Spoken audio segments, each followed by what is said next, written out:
Welcome to the Organizing Garbage Podcast. I'm Ryan. I'm Nate. And I'm Evan. Plenty of garbage today. Let's get it organized.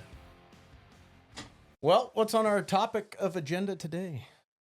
I think probably we should do a little introduction, how we all know each other first, so the listeners can figure out the relationship probably between us. Yeah.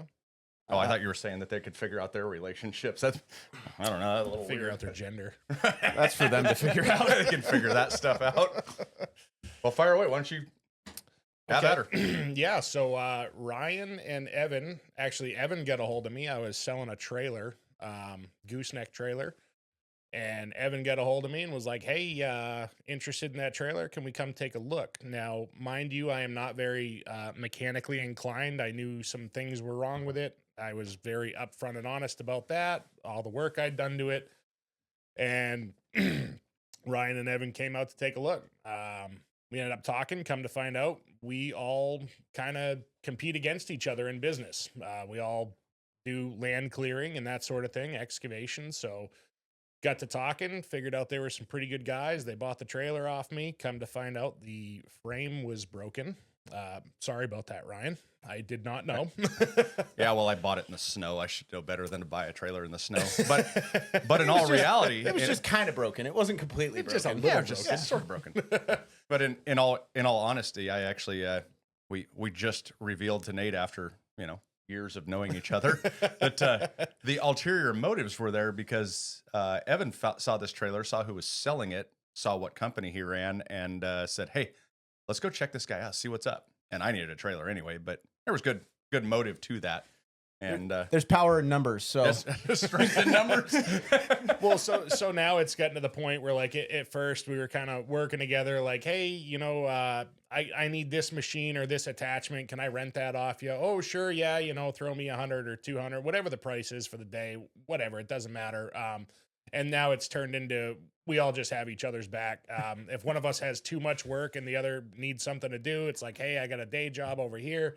Take that, keep the customer happy, and it's just turned into a friendship more than a business relationship. It started as pretty strictly just I would say just an acquaintance or relationship through work needs, and has quickly evolved into a friendship with work just being kind of a side boot to the main priority of getting into trouble and sitting here and discussing irrelevant topics. What do we say? Doing hood rat stuff with our buddies? Yeah, you got to do some hood rat stuff with your friends.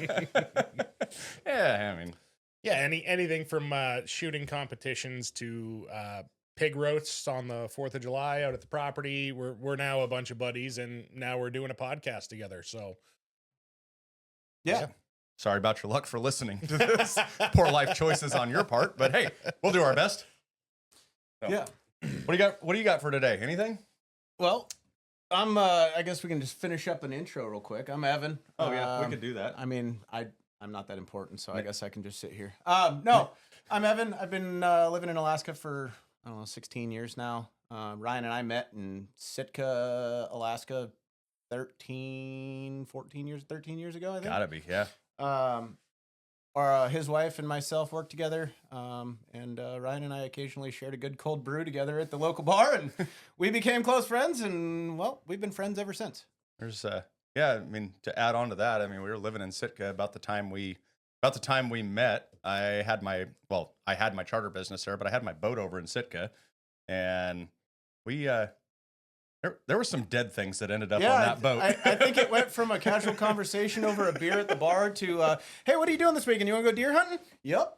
And ever since then, Ryan and I have pretty much been hunting and fishing partners. So it's been a good blossoming relationship for going on a decade and a half, and it's been fun because we got to add Nate to that group, and it's kind of just been a seamless addition. And here we are, all yakking into microphones. Right. Mm-hmm. I'm Ryan. I used to run fishing charters in Alaska, and finally it was the right time to get out of it. So jumped into doing some heavy machine operating down other areas, doing cement treated soil, and had somebody stop by my house. It wasn't Nate. It was actually somebody else that we know here. And my wife wanted some trees chewed up and taken out, and I saw how awesome a forestry mulcher was. So I said, fine, I'm buying one, and jumped in, got rolling, and just like minds come together one way or another, whether it's business or a BS session behind microphones. Cool. Yeah. What were you saying about commitment this morning? Oh, so commitment, that topic that I want to talk about, very important. So on my way here, coming down the road, this small SUV. Now, mind you, I'm in a F450 with a 35-foot V blade on it. So I'm like a killdozer coming down the road.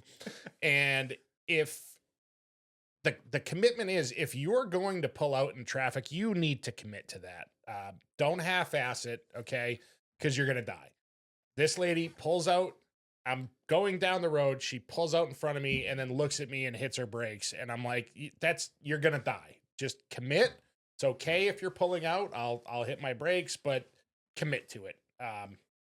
Don't half-ass it. Find the long, skinny one on the right and continue to press that. That's it. Okay. The long, skinny one, put the hammer down, or don't. Stay put. I don't care, but commit to what you're going to do. Make your mind up and do it. Don't just do something. Stand there. That's right. So Anyway. traffic, huh? That's the big topic of the discussion today is commitment and traffic. I don't think that was the big topic. That was just something I wanted to touch on, but we can go deeper if you want. Well, on the topic of traffic, how's your thought on people using the suicide lane to get into traffic? Oh, good topic. You know, I'm guilty of it. I'm super guilty of it. Really? Oh, dude, I got shit With a to do. trailer? Especially with a trailer. Yeah, especially you're with that a trailer. guy. Oh, dude, absolutely. All right. I mean, the traffic's so bad, nobody lets you in. Everybody sees a big rig, right? Oh, that thing's big. Can't get I don't stuck want behind that guy. Can't get stuck behind that guy. And I'm like, well, that's the thing. I am big, and you're going to stop. Like, I'm taking that space because you're not going to give it to me, and you're going to get out of the way. Was the boot button? Where's the Nate button at? There. Okay, that's Nate. Testing. Well, I forgot to rename it as I had mentioned in the short that we did yesterday that I was going to rename that button, and for some reason I couldn't find it real fast. Neither could Nate because I'm going to rename sensor Nate. That's the Nate button. So, like I said, you're going to get the out of the way. So, you guys might hear like this on my microphone as Evan's reaching across, banging into the Nate because you can see it coming. Yeah. So. But the funny thing is, like you were talking with the, all of us are running the newer F450s. We drag machines around everything. It's really funny to be set up at a stoplight and you can see the people behind you, like diving to the right lane because they think they're going to just smash down and get around you. Well, they feel like that and they jump up there and then they don't commit to your commit. Like going back to your commitment, they just kind of, it's a big rig and machine and everything. These things will pull the axles out from under a trailer. Yeah. So if somebody jumps in the right lane, like they're just going to jump around, go jump in the left lane as the lane's ending, and they don't commit. There's a lot of times people get surprised at the pulling power of these newer rigs. Yeah, well, and then they're stuck beside your trailer, and it's like the merging lane is done. So then they're next to your trailer with 20,000 pounds on it, and it's like you had the chance, you didn't take it. Commit or don't. And I would say probably better than half the time. Even pulling 20,000 pounds, I'm still faster than the guy that's leaving the light next to me because people don't commit. Yeah. Merge lanes, I'll be in the right side. I'll be in the merging lane trying to let the flow through of traffic go past me that can get past me before I get into the main flow. I have one particular intersection that just ails me every time. It pains me to go there because I know it's going to be a struggle every time if I've got a trailer. And every time someone wants to, at the last minute, make the decision that I'm faster than that guy, even though he's doing the speed limit, I got to get in front of him. But they wait until the merge lane is gone for their decision makings. So you end up playing, I don't know, chicken with a guardrail and somebody in a Honda Civic. And Honda Civics move a lot easier than guardrails do. So I still like the old beater that you sent me that picture the other day. There's an old beater car, and on the left rear corner of it, it says, I only paid $700 for this. I'll be merging now. So you brought the suicide lane up. What's your thoughts on it? Completely disagree with me? Yeah, I was actually just having this conversation with my wife in the truck. We went to Anchorage yesterday, and and somebody pulled out in the suicide lane. I went, that chaps me. That's the one right there. That gets me. Because you're driving in your lane of traffic. Let's say you got a guardrail on your right side and there's a suicide lane to your left, divided 2-lane highway. You're cruising along. You're doing 50, 55. You've got 20-something thousand pounds behind you. You're headed to work. You got your cup of coffee and you're cruising. And someone that obviously doesn't look like they're paying attention decides that they're just going to start creeping out, and they drive straight at you. It's not like they start turning immediately to start making it apparent that they're going to sit in the suicide lane and wait for their turn. A, it's not really how you're supposed to use that lane. And B, it's really unnerving when you have somebody driving perpendicular to your, direction of travel.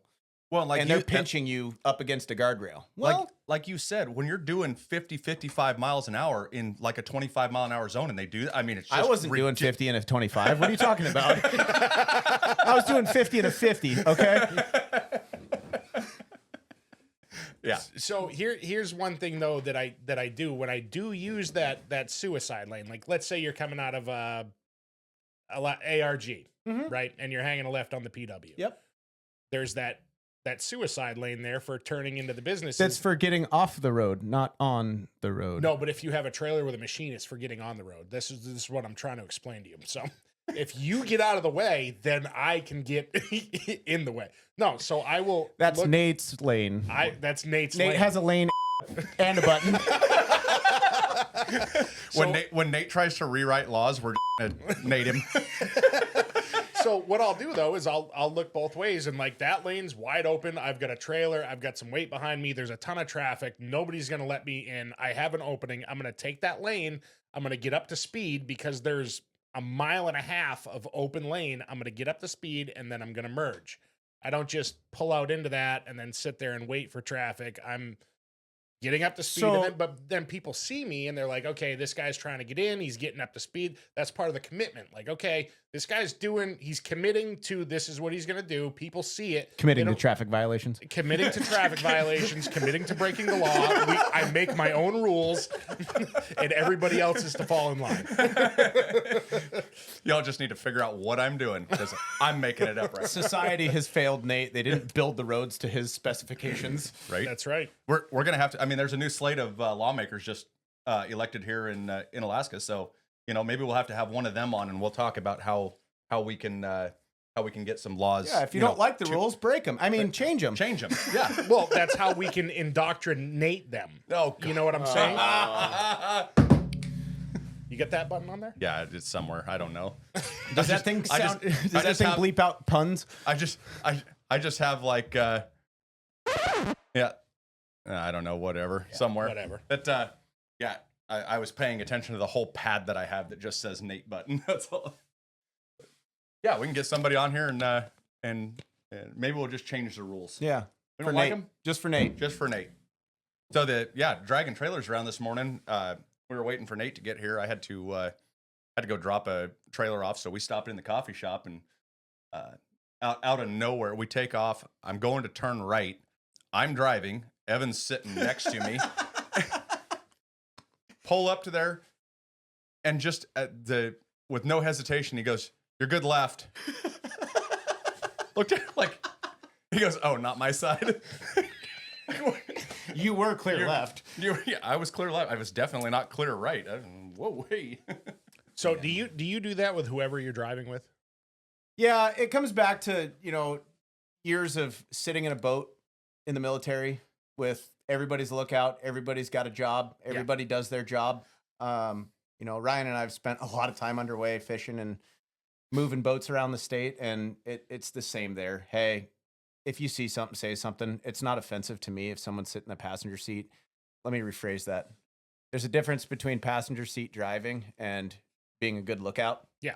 I don't need you to tell me how to drive. I need you to tell me when I'm going to hit something. Yeah. And not that there's a stoplight 600 yards in front of me that's changing color. Yeah. So yeah, I mean, it's kind of been ingrained, just through years and years of looking out for who you're working with. Right. So It's just kind of second nature. It comes and goes. It's kind of fun. You play on it sometimes. My dad does it all the time. Every single time we're pulling out onto a road. Good my way. Do you get offended by it? Depends on if I've had coffee or not. Okay. Not normally. I understand why he does it. He Yeah. was military as well. Yep. I get it. You're looking out. Just sometimes I don't always completely trust. Right? Like and that's the trust but verify. Trust but verify. Yeah, exactly. Right, Trust right, but right. verify. Like Right. I'm not going to blindly pull out. You've seen the scene in The Hangover where they're like, "Hey, am I good to the right, Alan? Yeah, you're good." You semi truck and classic. Yeah, I mean, I'm not going to just blindly merge into the next lane because somebody else told me it was good. I'm still going to check, but you know, they gave it an honest effort to let you know something. So if you got in an accident because your dad told you that it was clear and it wasn't, well, Yeah. that's going to lead to some other interesting conversations Well, after the fact. He made me do it, right? Yeah. So yeah, it's habit. Force your hand. I don't mean it to second guess. We do it in equipment. We do it in boats. We do it in Yeah, no, trucks. for sure. I mean, Ryan and I wear headsets when we work together almost all the time, and it's made that kind of conversation seamless where, you're working next to each other. You got a piece of equipment. Hey, passing you on your left. He saw me, but maybe he didn't. I need to get some of those headsets after working with you guys a few times, and the safety and efficiency that comes with them is unparalleled. It was the biggest advancement in our ability to work together and work together seamlessly. I can't tell you how many clients have made comment to, I don't get how you guys can just dance in a workspace with equipment and not ever touch each other, not ever get in each other's way. It seems like you know what he's going to do. Well, when you work with somebody a bunch, you kind of, and you know the steps to the process of whatever the job is. It's really no different. Like, I mean, I grew up, bussing tables and washing dishes. So you grow up around a kitchen, you see it today. Even if you're close to a kitchen, you hear somebody hot behind you, Yeah, got a corner. corner, Yep. turn, all that stuff. You're calling things out. bread so you and don't, butter. Yeah. So You remember that one? Which one? Bread and butter. I never worked in the food It's industry. like it's like a buy your leave. Bread and butter. It's an old saying. I don't remember where it originated, but that's what it meant. Was you're going behind somebody. Bread and butter. Oh, gotcha. Yeah, I mean, we can do that on machines. I mean, if you think, spilling a tray of food is one thing, but you smash into each other with 20,000-pound machines swinging around, and It's more expensive than Corel ware. yeah, yeah. Well, I think this year I'm going to buy some headsets for my father and I, just because there's times where, and I know in those mulchers he runs the mulcher. I don't really run it anymore. I'm the hoe hand. And it's hard to see in those things. And so if I need something, I don't have communication with him. Sometimes we're working remote without service on the cell phone, so I can't call him. I got to shut down, go walk over to his side so I'm not getting hit with debris or a spear comes flying out from underneath it and impales me. So I'm like off to the side, waving my hand, throwing sticks at him like, hey. And how much time have you wasted doing that in the last 5 years? Dude, in the last 5 years, probably 2 days worth. How many tens of hours have you wasted? Probably 2 days worth at least of me just 5 minutes at a time getting out. Hey, but even if that and hydraulic coupled equipment. Yeah. Think about how much time you spend detaching and reattaching attachments on a skid steer or on an excavator. That and having to wave down your partner that you're working with are the two biggest time sucks I've seen on a job site. I hate those manual couplers that I have. Waste of Hate time. 'em. My 279 skid steer I had was a hydraulic coupler, and it was so great. Yeah. Never have to get out. Yeah, but I mean, you get a skid steer stuck, and you're the hoe hand on the site, Right. and he's got to get out if he can get If he can get out. Yeah. and then come find you, go find a chain. Whereas on those headsets, you can just, hey, I'm stuck. Bring a chain. Like, Yep. Oh, okay. That machine has one fatal flaw. When you do get stuck, you have to have a very long, deep-hearted conversation with yourself. Do I want to knock the back window out? Because I have to put it back in if I do. Or even the front window. The front window sucks, but the back window, Nate, I've put your back window in before when I borrowed your machine. Oh boy. That was the worst part about borrowing that machine, was having to reinstall that back window. It wasn't paying him for the I use will of the take machine. my machine to the dealership to have a back window installed from now on. Yeah. It sucks. That's what you said. You rented his machine, and paying the rental for the machine wasn't near as bad as Yeah. reinstalling a window. Didn't care about the cost. I spent 3 hours sweating upside down and contorted in the back of that skid steer trying to put that stupid gasket in. And then I broke the one on my machine this year, and well, I got to replay that. And if any of you know Evan, being upside down, contorted, sweating his ass off, trying to put I say things I don't mean. He needs an 8 button. I mean, not necessarily in his own shop, but yeah, that there's a lot of that. Very long, extended periods of, hey, can I get you a beer? No. Yeah, a particular time in a small Alaskan town of Wrangell in an engine room comes to mind, where I do believe somebody get me a coffee was about the only thing that the fuel hand on the dock, I don't know, 100 yards down the dock heard from inside the engine room. That was after my boat ate one of your pieces of footwear. Yeah, he ate my Croc. Yeah. I was going to get that shoe back. I lost that shoe, Nate, for like 4 days underway in the Gulf of Alaska. So that trip's what, 1,180 miles? Yeah, somewhere in there. It's a little over 1,000 nautical miles to catch a can from Homer. Yeah. Did you get it back? I did. We got in some I had rough to weather. disassemble the engine room to find it. It was under the front step, under a toolbox, floating in the bilge, hidden from view for days on end. And we were in some sea state, so looking wasn't really an option for the first 2 days. He just walked around in my boat. Just with, had a little bit of a list, yeah. you know? Yeah. Well, I don't know about a list. But Well, from lack of shoe, not from the boat. oh yeah, you. He's only got one shoe.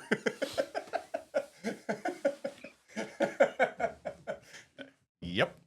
Might have to watch that movie tonight. What else we got? I don't know.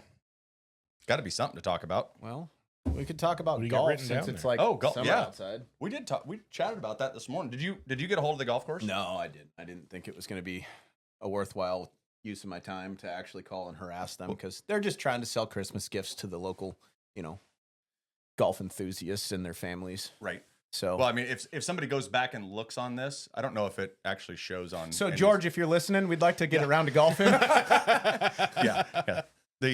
If somebody decides to go back and listen to this is being recorded in the middle of December, and it looks more like springtime. Yeah, it was 40-something degrees when I went to get coffee this morning. Yeah, the my driveway is trash, complete sheet of ice. Sucks getting my kids in and out in the morning and the evening. Yeah, snow's pretty much melted down. That's why I was telling Evan, I said, man, they're going to throw road restrictions on in the middle of the winter, which is crazy. All of our igloo houses that we live in up here are about to melt. Yeah, my penguins are freaking out. Yep, we're all going to be homeless pretty soon. Yeah. So What are we going to live in other than igloos then? Mud huts. There's a nice option. nice encampment down on Mountain View we can go check out. Man. Oh, man. That's an organizing garbage conversation right there. We were in Anchorage yesterday. Why don't you hand me a seltzer, sir? Those aren't encampments. Those are little plastic cities. There was a I'll two-story. just put one over there to tempt Evan as he needs. I'm almost If out of we're going to water. get into real actual talking about organizing garbage, So we may as well have one of these. we were guys. driving down, I don't know, DeBar, I think it was yesterday. Went into town, driving down DeBar. There was a two-story homeless camp built out of pallets. Yeah. There was a tent set up on the second story. So is this like Alabama, like triple wide, double tall? You know the picture, all the trailers stacked on top of each other in like the trailer mansion? You mean There's after a hurricane or a tornado? That's a different stack of trailers. Oh, okay. But no, I mean, But it probably looks this similar. thing was like, yeah, it was like a 6-man dome tent on top of the second story of a pallet shack. And then they had living quarters underneath the tent. It was impressive. That's different when you've got a cupola on your encampment. That's an engineer that got divorced. That's what that is. they're not homeless. They're between homes. They're between homes. Yeah. I mean, he's probably homeless now. He got divorced. Yeah. Never mind. We won't go there. Yeah, that's a different topic. Yeah. There's only one of us here that's been divorced, and he can speak to that. I can't. I'll let you guess who that is. Yeah, skate on by that one. The homeless encampments in Anchorage are crazy. Well, and the crazy thing is, I was reading a story yesterday that the amount of the NGOs that get money to quote unquote help with the homeless problems, they get paid on how many people are on the streets. Mm-hmm. So there is no incentive to get anybody Off any help off the street, anything. Yeah. And so there's just no incentive. And that, I think that's what goes into so much of what drives anybody and everybody nuts with, politics and, how it crosses over to social issues and everything, is that we all see that the fact that people want, we want to solve this. And then you look really deep into it. It's like, no, you have no incentive to do anything. We want to perpetuate it. We don't want to solve it. I don't know if there's an answer to solving it either. So I personally, there was a point in my life that I was homeless, and it was because of drugs. I was choosing to do drugs. We won't get into the disease addiction conversation. I personally made a choice. It's a choice. I personally made a choice that I was tired of living that way and bettered myself. Now I'm successful, own my own business. Life is great. Yeah. But it took hitting a point in my life where I looked around. I'd sat in a jail cell a few different times, kept running back to doing drugs, and really just looking around and going, this sucks. I'm tired of living this way. I'm going to change this. And then addressing trauma, addressing issues, and making the choice to stop. That's really what it comes down to, is you're not going to fix the problem. You're not going to fix the problem. Nobody else is going to fix the problem except for the person that is in that problem with the addiction. Sure. Are there tools to help and aid and assist with the departure from that lifestyle? Sure, there is. Yeah, and I think those tools are good. At the same time, people also abuse them. Right. The tools have to be used by people that are wanting to better themselves. No matter how many people tell you, you need to quit, no. And until you say, right, man, until you're done with it, you're not done with it. Warm up rooms and dry out shelters and everything else don't do any good when the intent is to just go down to the liquor store and get another bottle. Right. You know? Yeah, exactly. Or another avenue. Sure. Yeah. But yeah, so another thing I was going to bring up on that homeless encampment thing is I was actually contracted to clear those out down in Anchorage many years ago before I started my own thing. And it's sad to see. You go in there, the municipality would hire the company I worked for to go in. We'd go in with excavators and forestry mulchers. They'd say, we need this cleaned up. I'm like, we're not touching anything. Yeah, because I don't want diseases. Have a dumpster on site. We'll get as much as we can with the excavator, and the rest of it we're running through the mulcher. And there was one time we walked up, and the guy from the Muni is walking us through, and this is an active camp. I mean, people are there. There's a tent with a woman inside, and they were running a prostitution ring out of this tent. There was a line of homeless people outside, a guy collecting money at the door, and it was one of the saddest things I've ever fucking seen. And then after, we tell them, hey, tomorrow we're moving in here and you guys need to clear out, whatever. Some of them have a problem. They get it though. They know what they're up to. So they leave. We go in and clean up, and the amount of heroin needles that we found on the ground was just disturbing. Yeah. I wouldn't even get out of my machine to take a piss. I would stand on the track and take a piss off the track because I didn't want to get jabbed in the foot with a needle. Yeah, I mean, we've talked about, we're up here in Alaska and we're talking about Anchorage and all. The crazy thing about Anchorage is you fly Alaska Airlines, Delta, any of those right in there. And once you land in Anchorage, you're only 40 minutes from Alaska. So yeah, I mean, when you get out of Anchorage, you get up, you get in the areas that we live. It's not Los Anchorage. I mean, this is the big city. This is for anybody that's listening. Everybody sees the pictures of Alaska, wants to come here, all that.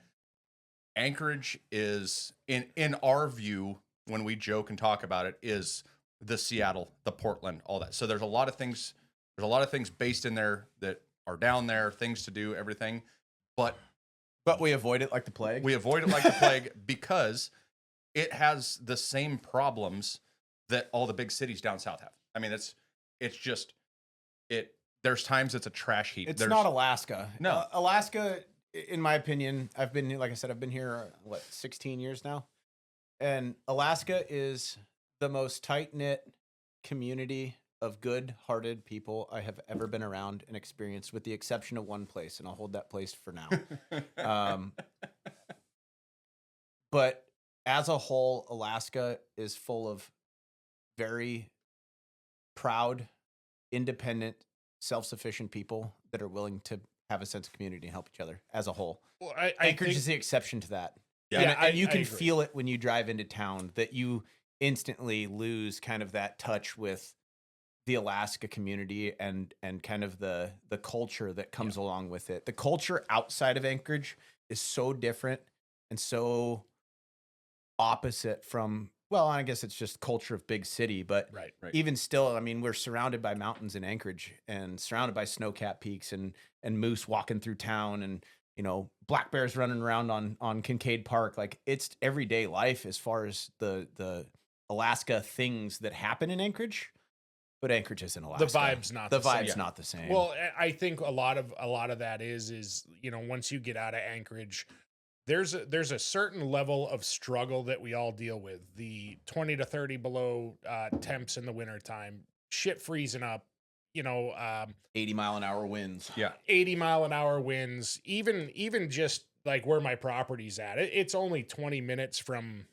like coming into town to get something from Walmart or something like that. But just being that far out, if something happens and there's not a lot of people out there, you have those neighbors that understand that struggle. And so they see you broke down on the side of the road or something like that. Somebody's going to stop. Yep. Yeah, it definitely is. I mean, the people that you don't know, but especially people that you do know. And we can get into that too. How many times any of us have just dropped everything to help each other out because they need. Here's what's sad. If I'm in Anchorage and I see someone broke down on the side of the road, I'm not stopping. Not a chance. Nope. If I see someone broke down 40 miles on the Taylor Highway, Yeah. If they're way up on a dirt road and they're broke down, their hood's up, I'm stopping. Yeah. Because I know almost without a doubt that there's no nefarious intent. There's no shady people out chasing moose on the Taylor Highway in September. I still pick up as a whole. hitchhikers.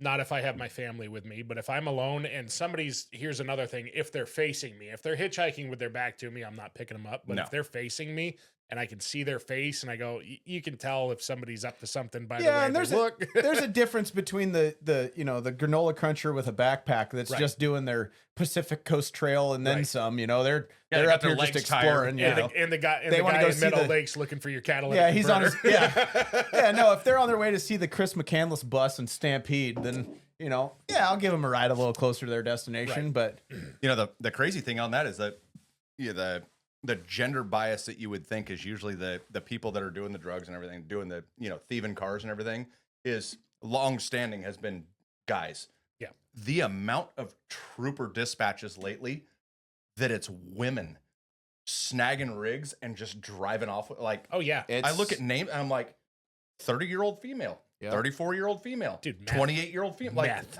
wait a second. And it's like, the devil's dandruff, man. They're just having at it. yeah. What's That's that? Do you know that chick's name out in Big Lake that always ends up over there on the parks, like jumping in front of traffic? I don't typically associate with those types. That's my cousin. That. Well, The last one I knew of that got passed around from department to department because no one wanted to deal with her, and they'd just dump her in someone else's AOR, and then she'd commit a crime, and then they'd go dump her in Anchorage, and then she'd end up in the valley again.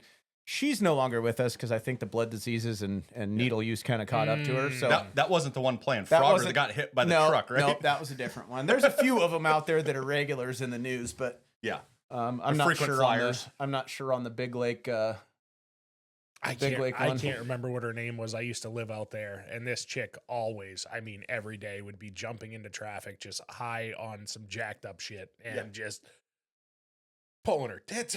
Like, what are you doing, dude? You're gonna die. Mething around, Nate. Yeah, just messing around. Those are Mexican Americans, and they'll just do what they're gonna do. We didn't talk about racism. We can't be racist on this show, right? There's no No. reason to be. No, I don't Okay, think we. good. Yeah. So Mexican American, that's not racist, right? No, Okay. No. It's a that's- lifestyle. Yeah. That's I not an ethnicity. That's a lifestyle. I don't have a lisp. I was actually saying Methicate American. Oh, okay. I don't know who the jerk is at, designing I don't know words. what color she was. Yeah, I don't know what color she was. Whoever the jackass was that put the S in lisp, that's just terrible, man. What a Mike Tyson. Do you see he's getting offered $700 million from some guy in Saudi Arabia to refight Jake Paul? Yeah, same guy. 700 million? 700 million. Yep. I think it was a split purse between the two of them. Can I ask a question? Is it going to be an actual fight? Well, no. Did we get to see his butt cheeks again? Yeah. Because that was the biggest highlight of the troll. fight. That was the best troll I have seen on live TV. And Kiss I my can't- ass. Yeah. Oh, you want to talk about? My wife was sitting there watching that with me. Neither of us are big into watching MMA or boxing or anything. And we turned it on specifically for the fact that this was going to be just a complete idiocracy of a show. It was not going to be, true to form. It was not going to be real. Well, I mean, when Netflix's mic But his butt cheeks were real. in and out like that the whole time, and then he's warming up and he's walking off in a jock strap, and his ass cheeks hanging like. Yeah. That one caught my wife off guard, and she just laughed. She actually saw it. I wasn't sitting at the TV. She rewinded it to show me. She goes, "You're not going to believe this. Come look at this. It's Mike Tyson's butt cheeks." So what'd you think? For 60, he's got some nice butt cheeks. Like, no homo. I mean, yeah, no homo, but I mean, the dude could be Marshall Yeah, Lynch. I mean, he's a fit dude. He's a big dude. Yeah. Man, did you see the ass on that one? Yeah, all of it. Yeah, he must work out. All of it. All of it. Yeah. Speaking of good trolls, did you see what Trump put up yesterday after meeting with Trudeau up in Canada? Oh, yeah. Canada's our neighbor, and we always, we joke about Canuckistan and everything all the time.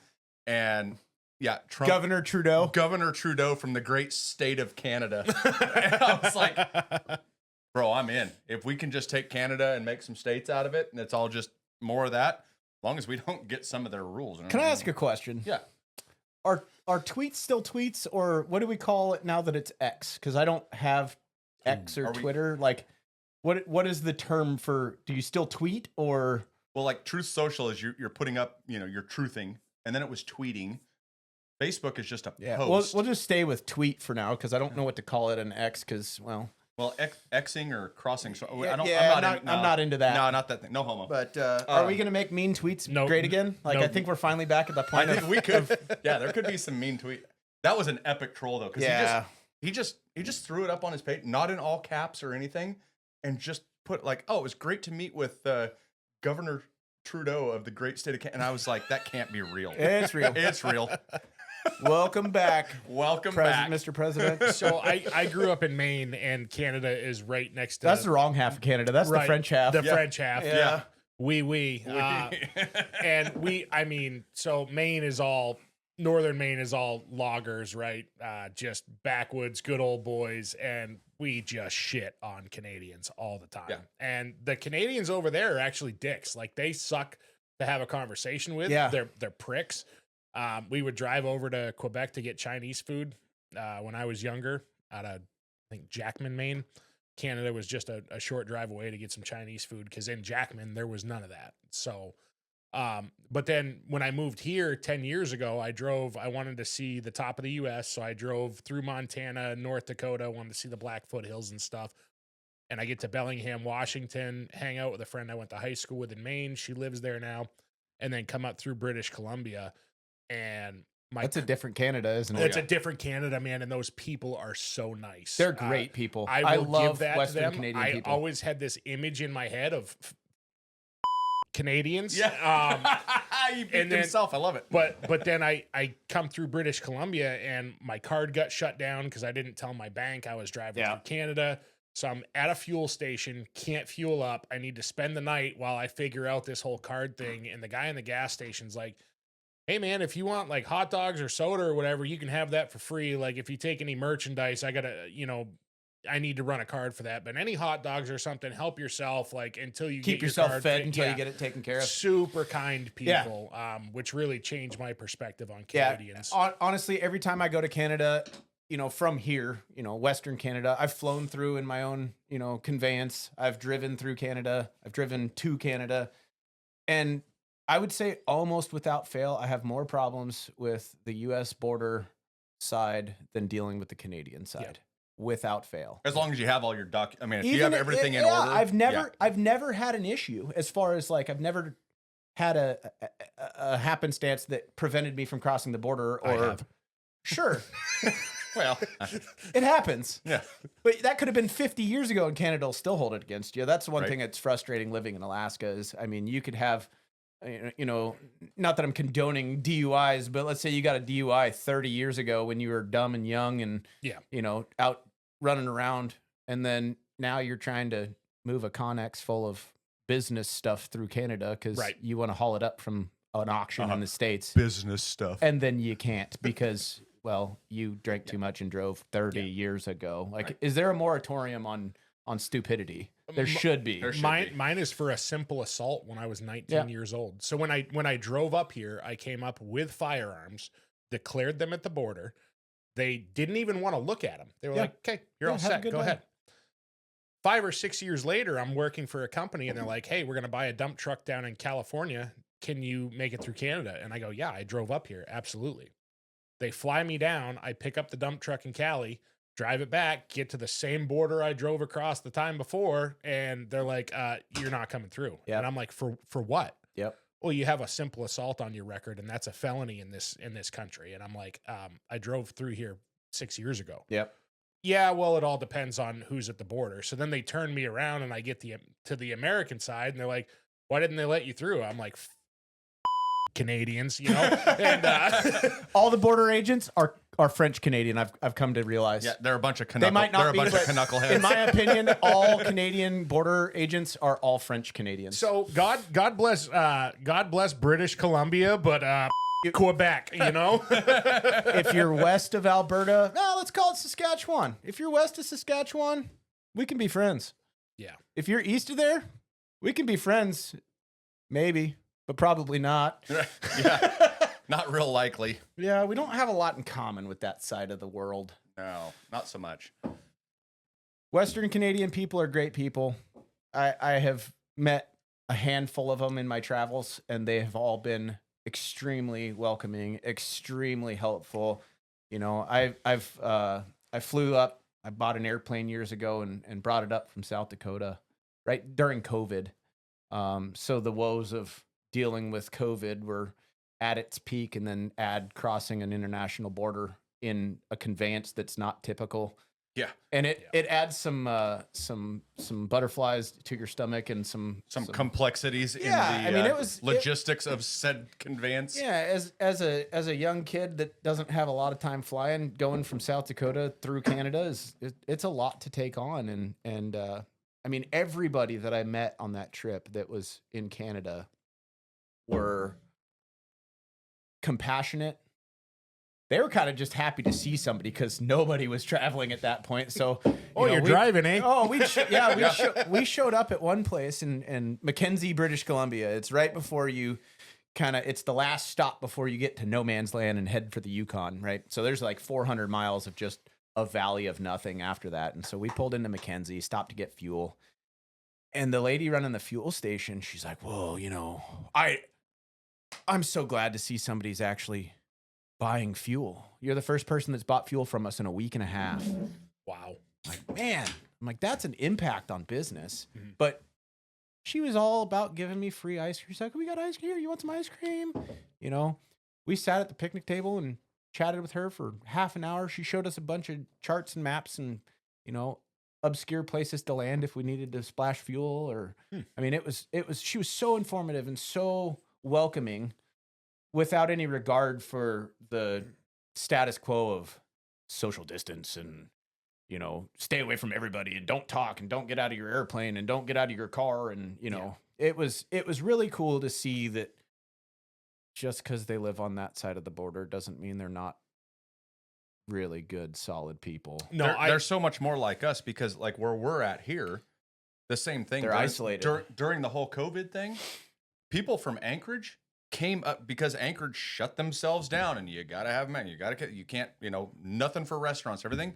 The restaurants and the businesses up here went nuts during COVID. We were busy in the valley because we had absolutely half the population of Alaska is in Anchorage, so 320,000 people there. And those people that couldn't go take their family out and go eat somewhere, they were driving 40 minutes up here and supporting all these restaurants, all these stores, everything. I mean, and guess who got sick? Nobody in the valley more than anybody anywhere else. Nothing different. What, with the common cold? Yeah. With that.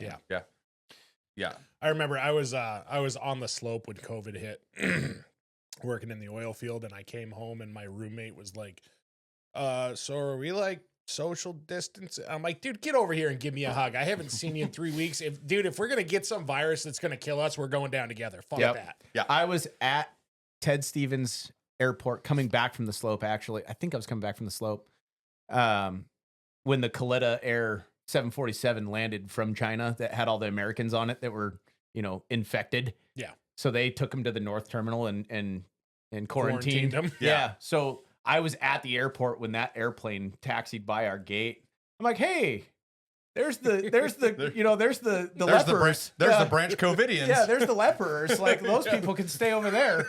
And then, that was before anything had come out of what it was, what it did. There was no information other than there's this crazy bat. Someone ate a bat, and now there's a bunch of people on an airplane in Anchorage. It's like, I didn't buy it from day one. Anchorage was ground zero in the United States for the COVID crisis. Yeah. It was all over the news when I was up on the slope, and I was like, and then they started saying, oh, you got to start wearing a mask at work. And I'm like, I'm in a front end loader by myself. I'm not wearing a mask. Yeah. And they're like, you're going to wear a mask. And I'm like, fuck you. No, I'm not. I like the late beeps on. Yeah. I was going to say, we'll get a couple more podcasts. We'll actually get the beep in time, but right. We'll get Nate's mannerisms dialed in. We'll get it figured out. He's about to say it. He's incoming. So, then I told him, I go, look, like, I'm not a corporate America guy anyway. Right. I've never have been. Right. I've always been. So piss off, I'm out. Yeah, I make my own rules, right? And so they're like, oh, you got to wear a mask. And I'm like, I'm against that. I'm not okay with that. This is bullshit. I go, next thing you know, you guys are going to require a vaccine. Oh, no, it won't get to there. And I go, you know what? I'm quitting before it does. And I walked out on $120,000 a year in full benefits because I have a certain code of conduct that I hold myself to. Sure. And being bent over by some bullshit on the news. Let me ask you a question. Part of that. COVID did a lot of things for the United States. Good, bad, the world for that matter. But how many small businesses started from COVID? Mine. Yeah. I ended one and started another. Sure. Because Yeah. of it. I came from a corporate job where I say corporate. It was a Alaskan small business, but kind of corporate in structure. Right. I had a decent position at that company, and I remember having the owner come up to me and go, "Hey, we need you to take this vaccine," and I said, "No." Yeah. It was no different than having a company that you've worked for 5 years come up and have you try and sign an NDA after you're an employee. It's like, that's not how this works. Yeah. But, hey, we're going to have you get tested. Well, all your customers, because I held I shouldn't say all, most of my accounts were oil and gas, power generation, mining. So they were big industry, lots of employees at those facilities. And so, I get it when you have, and the slope is a weird place because it's a conglomerate of people from all over the United States smashed into college dorm rooms that are, mobile home versions of college dorm rooms. And they're, you expect they're insulated dorm rooms. Yeah, That's all they are. and you expect people not to get sick. I understand that when you have a community of that many concentrated people, you have to take measures and countermeasures to prevent illness. But it's no different than the common cold or the flu in those same camps. Like, if you're sneezing, don't be around people. Yeah. It's pretty simple. Yeah. And they took it and ran with it into this, organization it became its own organization. The COVID mandate, the COVID, policies became its own little working organism that shut down productivity in every industry across the country without regard for the owners and the movers and shakers in those industries. Yeah. It was wild to watch. And that was one of the biggest things that drove me away from working for somebody else was I watched the owners of companies crumble to the plea of the government Right. Yeah. over something that was unfounded and not laid out in any kind of organized fashion. There was no proof of anything, and yet like these businesses were willing to just shit on their employees. Yeah. And let their, make their employees or try to force their employees to do things that weren't in their best interest. Well, and stick this in your body. This flu has been, or this virus has been out for 3 months. We have a vaccine for it. Yeah. I don't know if it was only 3 months. Don't quote me on that. Right. But a very limited amount of time. Here's a new vaccine we came up with. Stick this in your body. I'm not okay with that. I know I had already gotten it by the time the vaccine came out. Why do I want to put a vaccine in my body? I already have natural antibodies. My girlfriend got it, and I'm like, she's like, I'm sick. I got COVID. I'm like, I'm coming over, and I'll take care of you for the day. Whatever. She's like, what if you get it? I go, I've already had it. I should have the antibodies. And if I do get it, I've already had it. I'm not going to die. Yeah, I'm it's healthy. not that bad. I eat well. I don't eat a bunch of shit. I have a good immune system. Yep. Like, I'm not worried about it. Right. Well, and that's the thing. So you got, I've had worse hangovers. I've had way worse hangovers. Yeah. I was hungover while I had COVID. I was on the porch drinking Pacificos for 3 days in the sun. It was Drink great. it off, little buddy. And then I went straight to Hawaii and hiked my butt off to go hunting. And I will tell you, Not good. that was the worst part of COVID because it did take my energy and my stamina and just kick it in the gutter. Yeah, for sure. And then I went and packed a Needed 15-pound rifle around in Hawaii chasing deer for 10 days. Whew. You want to talk about a workout the first 2 days? I got that sickness out of my body in a hurry. I got a couple of thousand vertical feet, and that sickness was gone. I got real lucky with the COVID thing. I had just, we moved up to this area out of Southeast Alaska, and I told my wife, I said, hey, we haven't hardly got to spend a summer together. I can do all kinds of things. I don't have to keep running fishing charters. And it was the first, I had brought that up to her. Probably you hadn't 3 spent a times. summer with your wife since since we got married. Been with your wife. Yeah. So it was the first time that, usually she's unbelievably supportive. She's like, no, it's what you do. It's what you do. You'll go nuts not doing it. This was the first time that she took it upon herself to willingly let me go nuts. And she was like, well, if you want to quit, go ahead and quit. It's fine. So you guys came off of the oil and gas stuff. My business out of Ketchikan, Alaska was heavily driven by cruise ship passengers. Yeah. Yeah, that shut down in a hurry. That was done. And then I'm up here, I'm already done with it. Sold my halibut permit, still had my boat and all.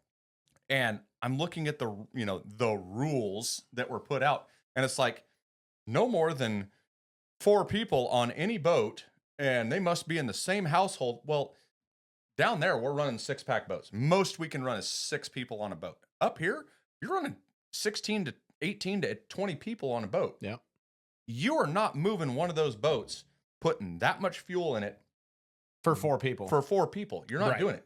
So it was maybe one day UNICEF will get in the charter business. Right, maybe one day.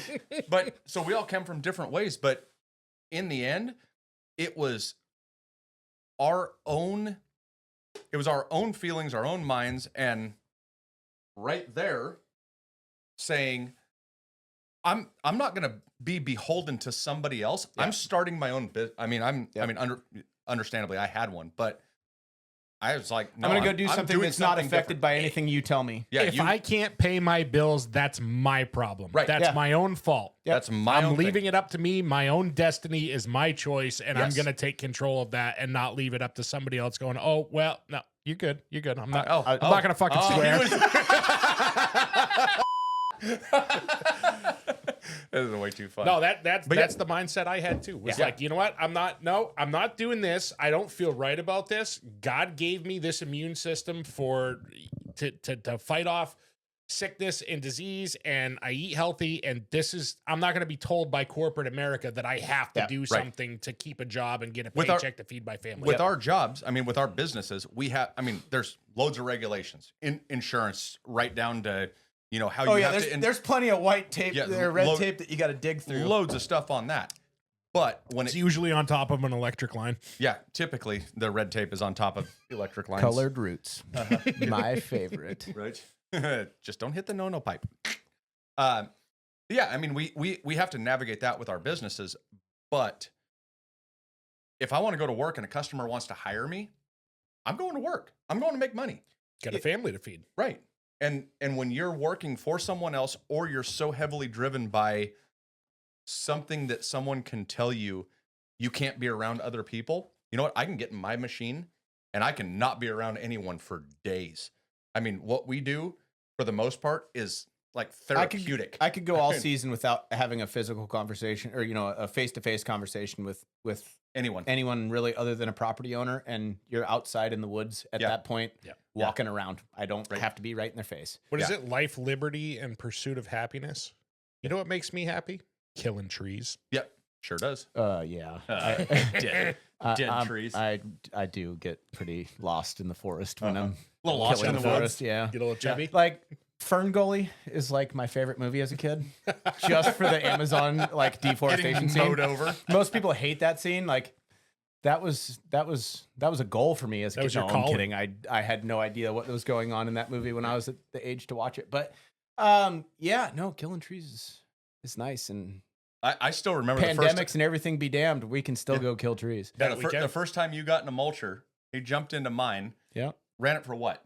15 minutes. 15 minutes and got out and you couldn't see the lobes of his ears. He was smiling so heavy. And it's like therapeutic. So what does it take to get into this business? Yeah. And I was like, buy a machine and a mulcher head. We'll work it through it. Yep. And now we're doing a podcast talking about it. Yeah. Because I ain't giving this up. All right, Nate, since we just segued into the topic of killing trees. Yeah. Let me ask you a question. Yeah. How do you feel about just grinding away and aspen and cottonwood and then just catching a nice fresh spruce tree with the windows open? Dude, does it just set you off? I don't open my windows. Okay. I leave my windows closed because I have been hit. Yep. It's just a piece of debris bounces off a tree next to you and then comes through the window. I've been hit right here, and I'm like, windows. I'll let you know closed. that stuff will come through the windows if they're closed too. Ryan's hit me with a rock in the shin. Go ahead and blame me. You put one through your own window on your brand new machine. I did break 2 windows in a week on my own machine. So I absolutely love grinding spruce trees. Oh yeah. So the smell of it, and this is so I'm not gonna get into my whole ex-wife thing, but I would come home after grinding spruce trees, and she would you smelled good, like fresh trees. She loved it. She'd be like, "Oh man, that smelled like a Christmas wreath." And I love that smell, man. There's nothing better than killing. What do I spruce say trees. every time, Ryan?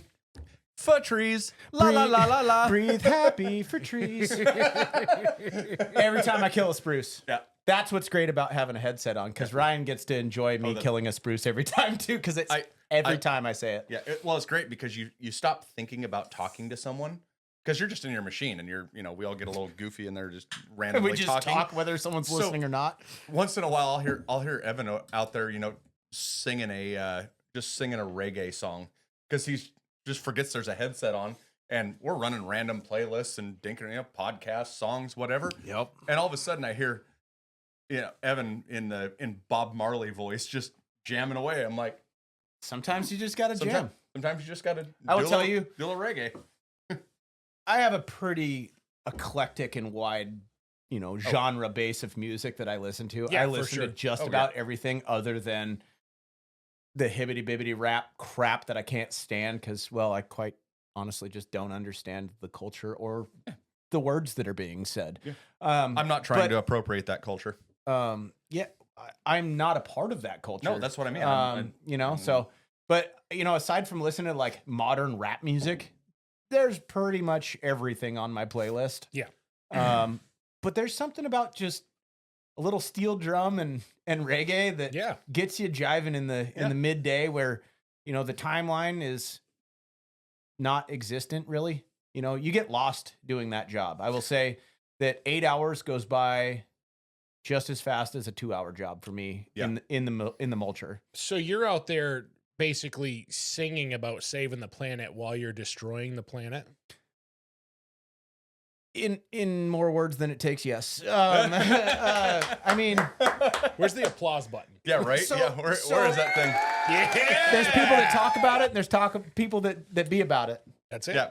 I'm being about saving the planet. That's it. Yeah. Sometimes the planet doesn't have to be saved with every tree that existed. Well, and this time of year, there's kind of a conundrum on that.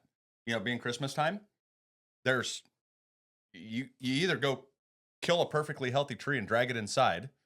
That's dumb. And you make all of your environmentalist acquaintances mad because you killed a tree and brought it inside. How many people are up in arms, and how many organizations are out there protesting for the 2.2 million Christmas, or 220 million Christmas trees that get killed in the United States and Canada every year? Those are on a farm and they grow back. The other trees don't grow back. Did you know that? Yeah, but carbon footprint doesn't matter. Hey, you should buy your meat. You should get your meat from the store, Nate. That's where it comes from. Hey, you should get your meat from the local packing plant that just opened again in the valley. What is it? 40%? That's the ranch. So that's the guy that owns the ranch. That was kind of a plug. I like local business. So yeah, me too. I saw a segue there. I'm going to take it. That's not a paid plug. AlaskaMeat.com, I think, is the website, but so they're starting to produce Alaska grown beef and kick it out of the USDA approved plant in Palmer again. Yeah. Okay.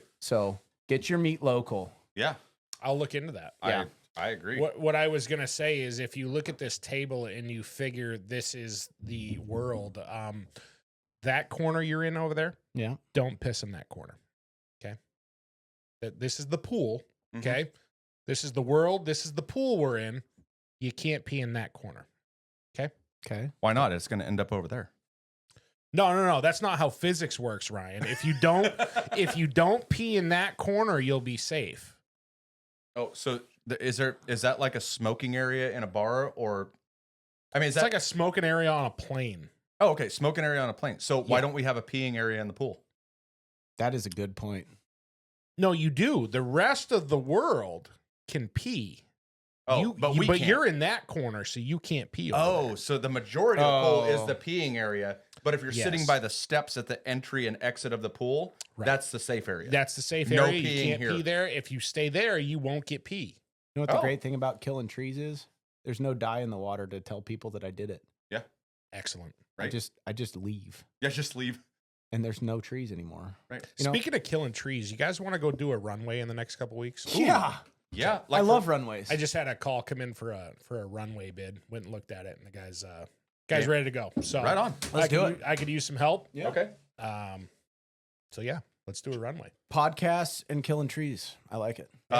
Nate picked up some remote microphones that go into an iPhone, and so the receiver goes on there, and you can clip a microphone on and be away from it, and it Bluetooths to it.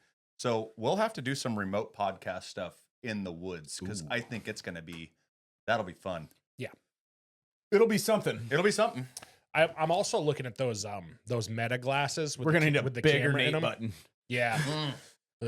In the woods, they don't make a big enough Nate button in the woods. There's gonna be a big Nate button in the woods. Those Nate buttons are going to be the size of our machines. You guys want to take a quick break and come back, or do we want to call it good at an hour here?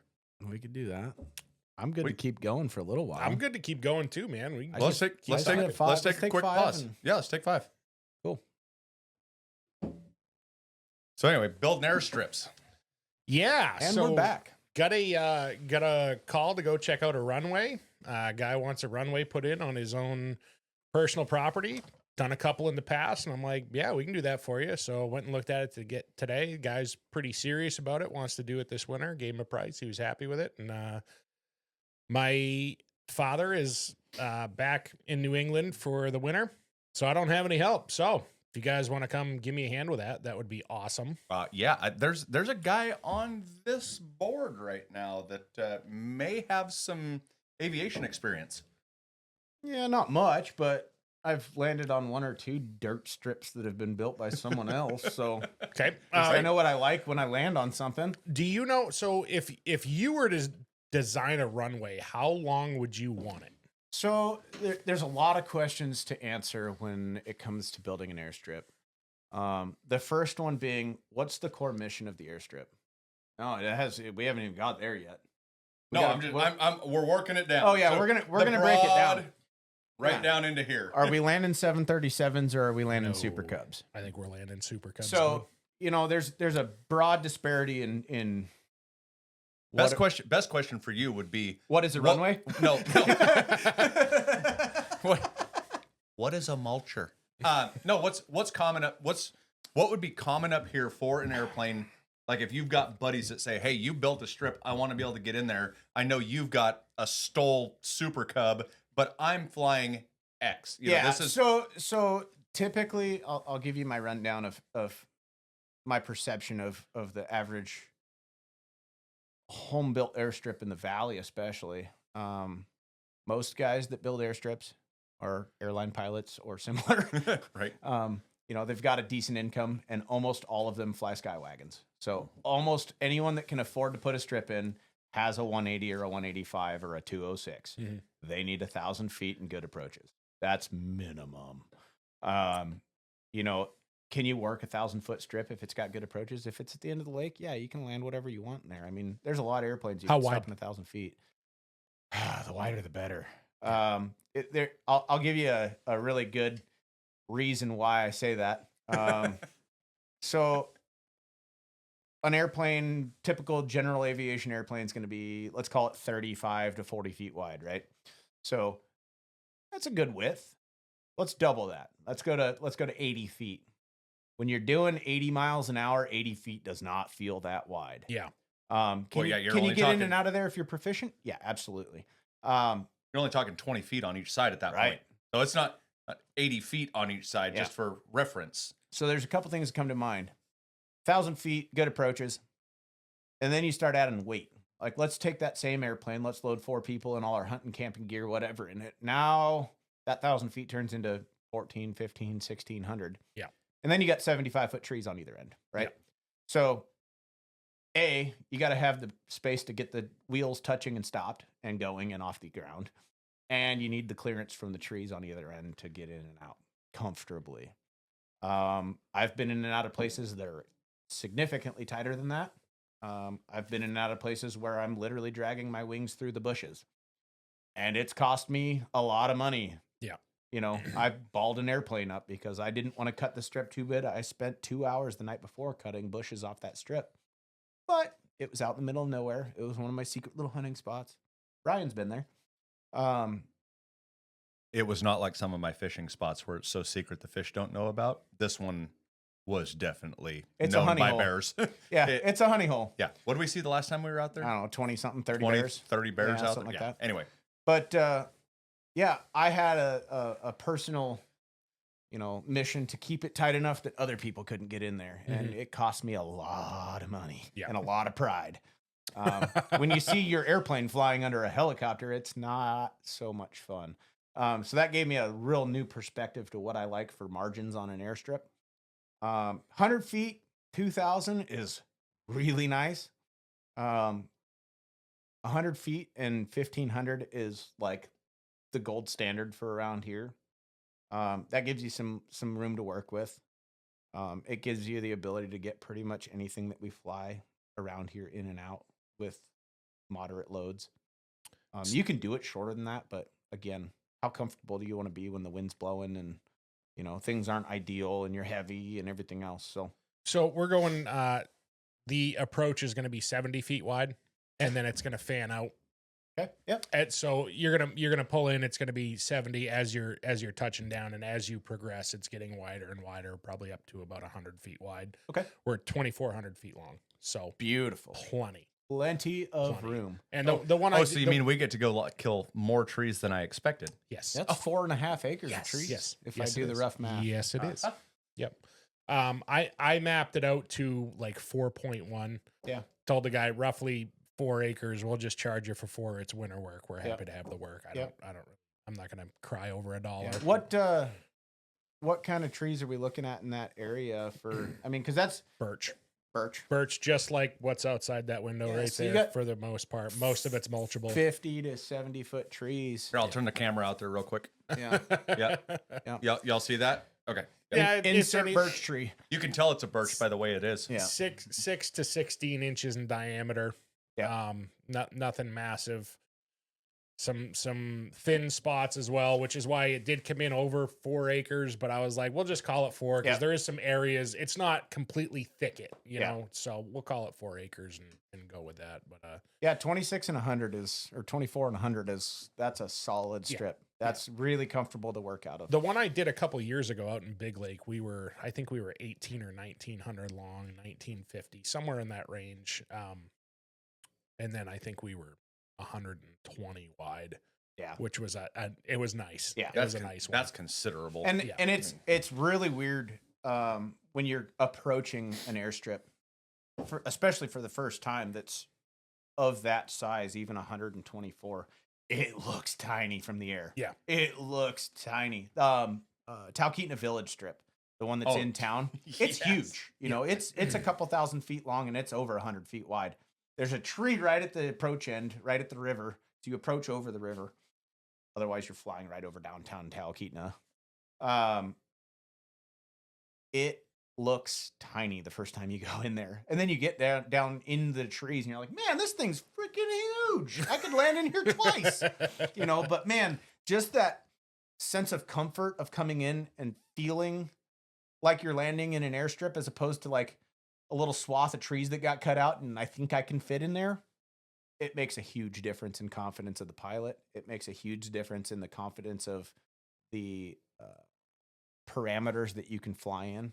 You know, I know a lot of guys that have strips at their house that they have to leave their house empty by themselves.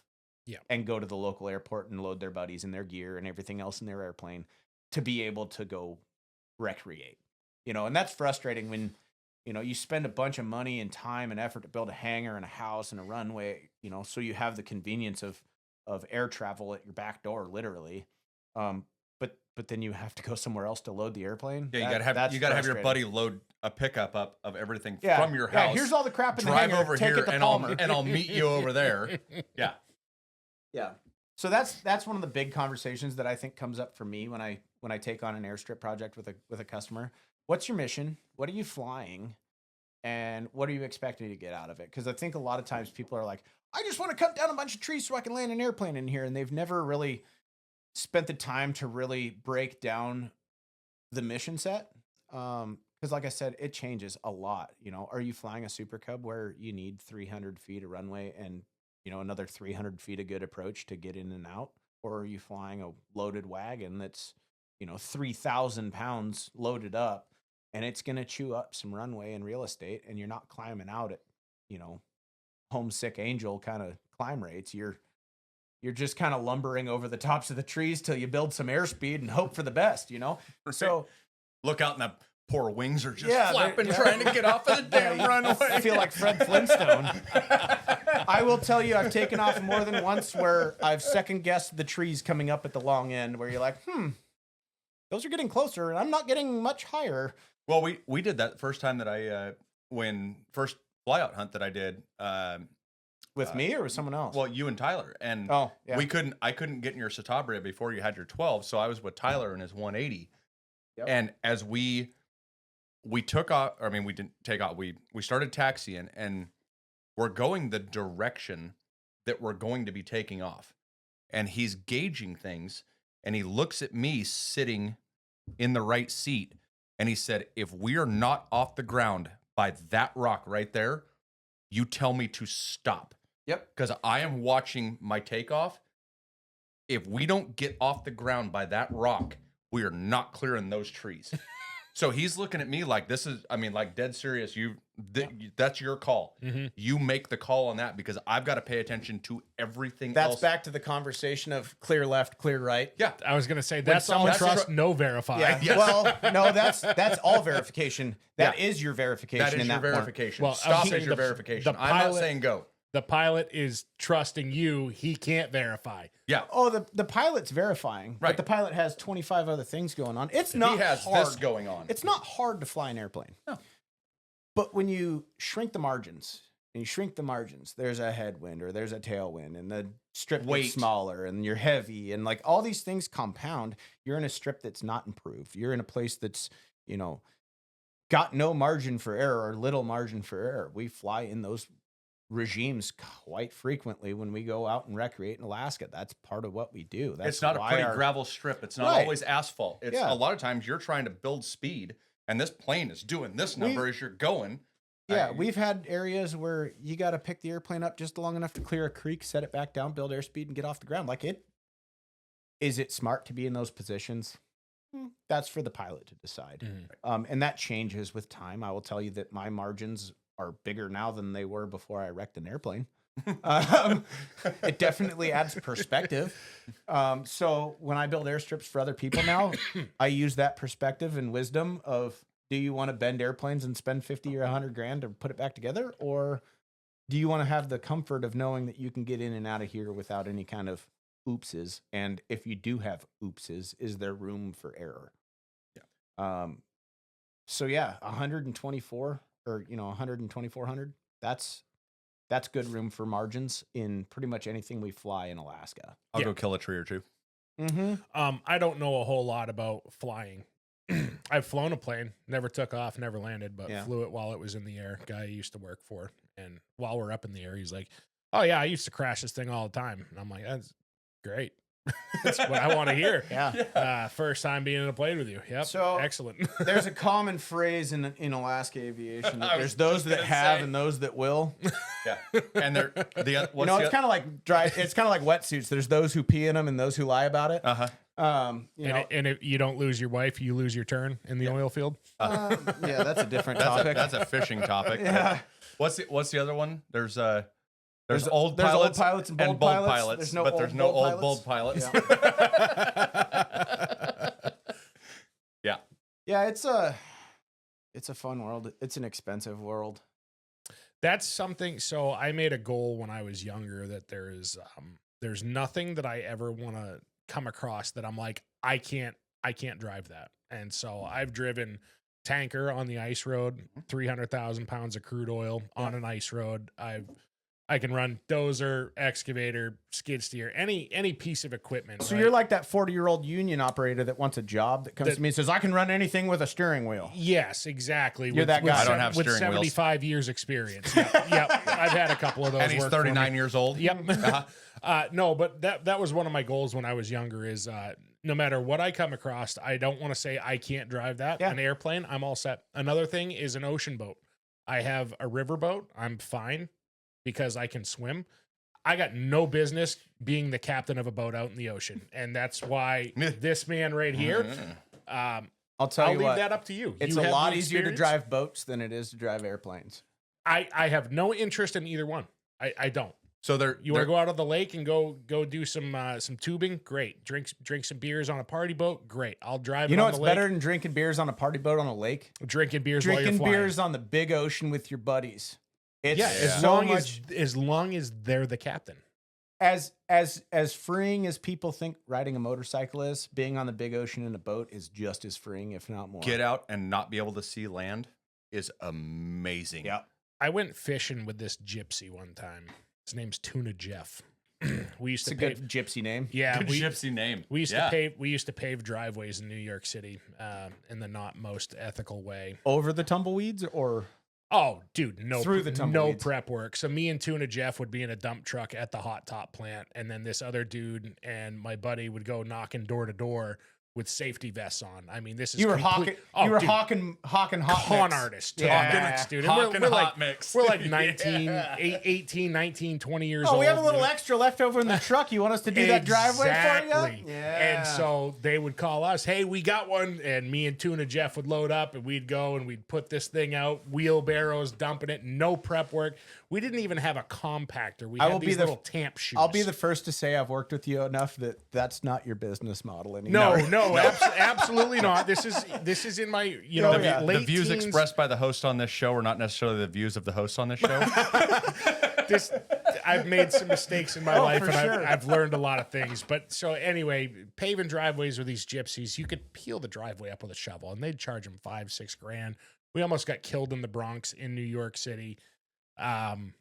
By some gang members, and things were getting weird. We would do the old New York landmine, which is when whatever's left for mix in the truck, you're not properly disposing of that. You find an alleyway, you back down it, and you dump that shit, and you get the hell out of town with your money. And so we want gypsy. Exactly. So anyway, Tuna Jeff's like, hey man, you want to go catch some tuna? I'm like, oh yeah, I've seen that show Wicked Tuna. Let's go catch some tuna. And it's like the 5th of July. So the 4th of July, I'm out partying until... That's good bluefin season up there in your neck of the woods. I'm out there drinking till like 2 a.m. and I'm like, okay, I gotta go to bed. I told this guy I go tuna fishing. I'm going tuna fishing. And back then the hangovers didn't hit like they do in your 30s. So I get up at 6 and still half in the wrapper and go meet up with Tuna Jeff. And he's got this like 16-foot boat. And I'm like, that's what we're tuna fishing. That's a solid tuna boat. That's an Aussie marlin chaser is what that is. Yeah. Dude, this thing was tiny. Yeah. And I'm like, that's what we're tuna fishing in? Yeah. I'm like, what if we hook on to like an 900 pounder? That's going to drag us out into the ocean. You're going to go for a ride. He's like, no, we'll be fine. I'm like, okay, you're the tuna guy. Let's go, Tuna Jeff. So we go 9 miles out. I can't see land, and I'm in this little fucking postage stamp. And luckily, we didn't hook onto one. I'm hungover 9 miles out in the ocean on this little 16-foot boat, and I'm like, you know what, dude, this tuna fishing's not for me. Sorry, Tuna Jeff. Tuna fishing wouldn't I be can for be me miserable in my bed, not on a 16-foot boat. Tuna fishing isn't for me if we're doing it in a John boat. Yeah. Well, so back to planes and boats, like we were talking. There's old pilots, bold pilots, all that. They've left a lot more planes in the ocean than they've left ships in the sky. That's a fact. We never left one up there. Yeah, never left one up there. No, and I'm fine ocean fishing, going on charters, stuff like that. I love it. Great time. The ocean doesn't bother me. I don't get seasick. But I want a man like this behind the. I'll tell you, you just haven't been seasick yet. Yeah, I've been seasick long time ago. But I don't. It's not a normal. I don't need Dramamine to go out and go fishing on the ocean. I will tell you that everybody gets seasick. They just haven't found the right wave yet.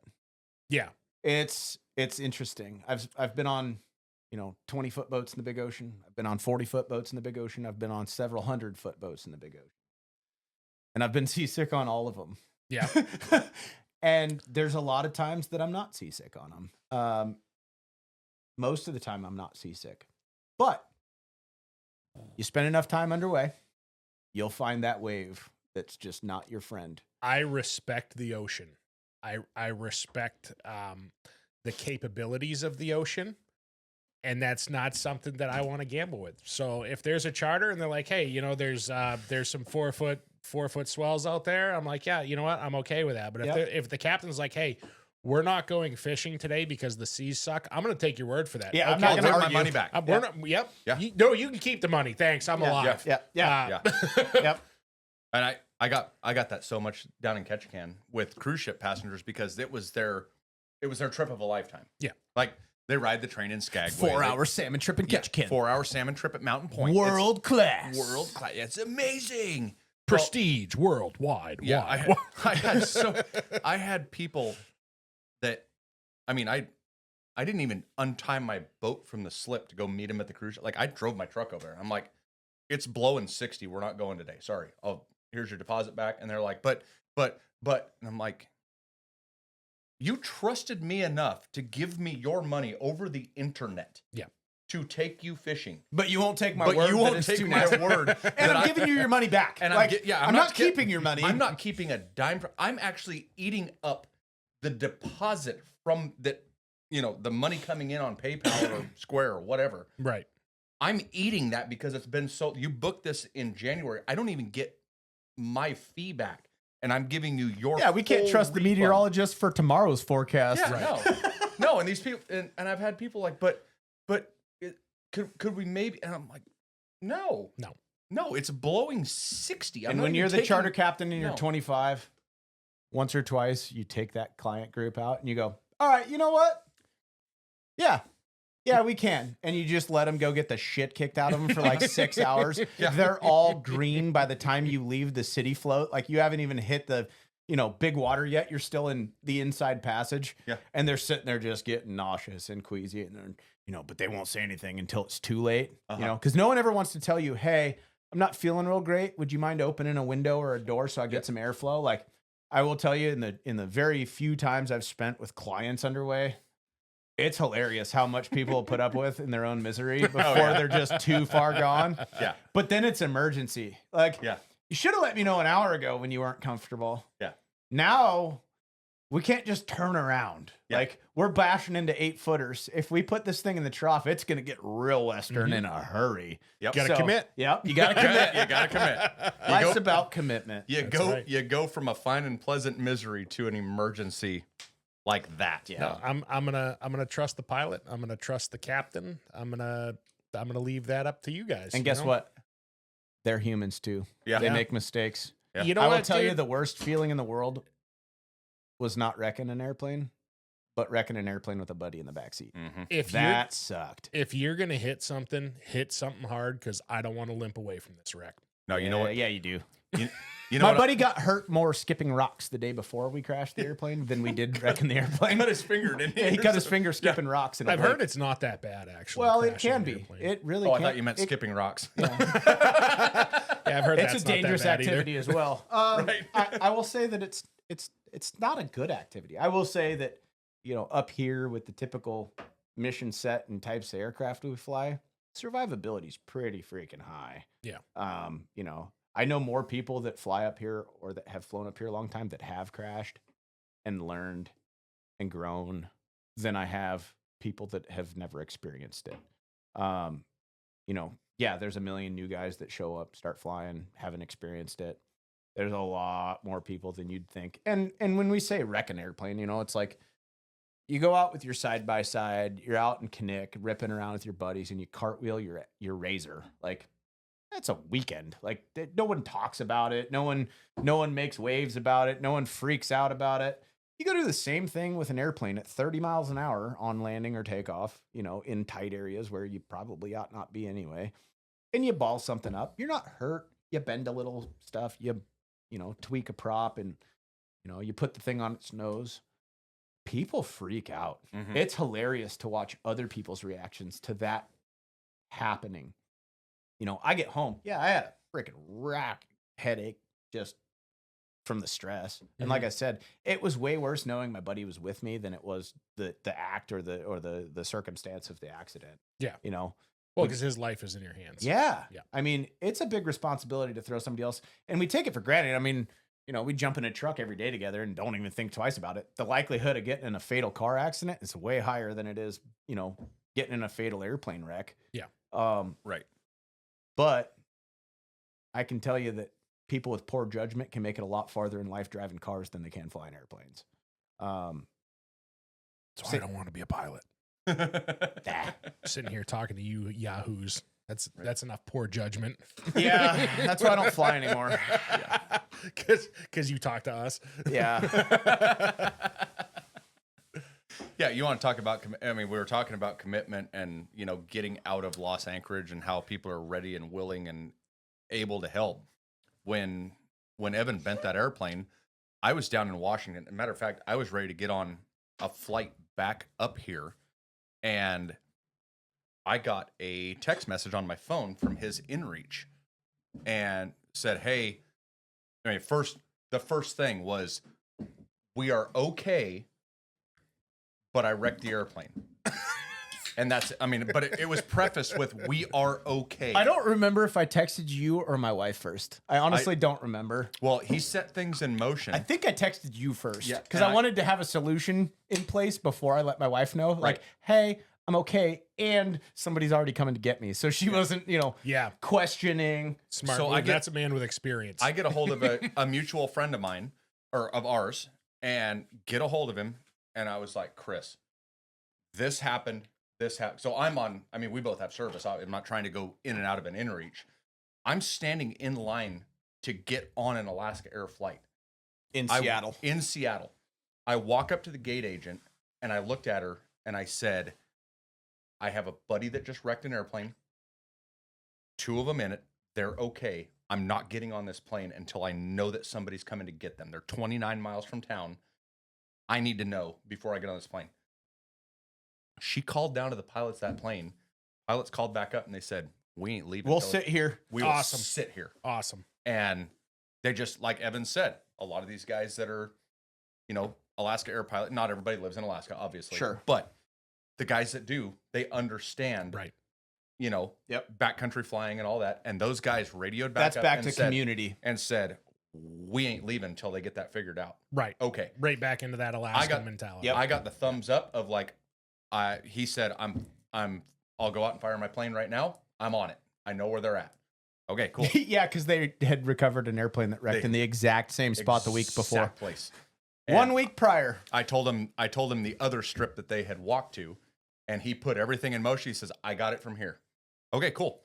By the time I got back, these guys had been over on another strip, had another general aviation plane fly in. They're like, oh. No, we had 7. Or 7, yeah. And they were all F-22 Raptor pilots on their weekend off. On a weekend dinking around.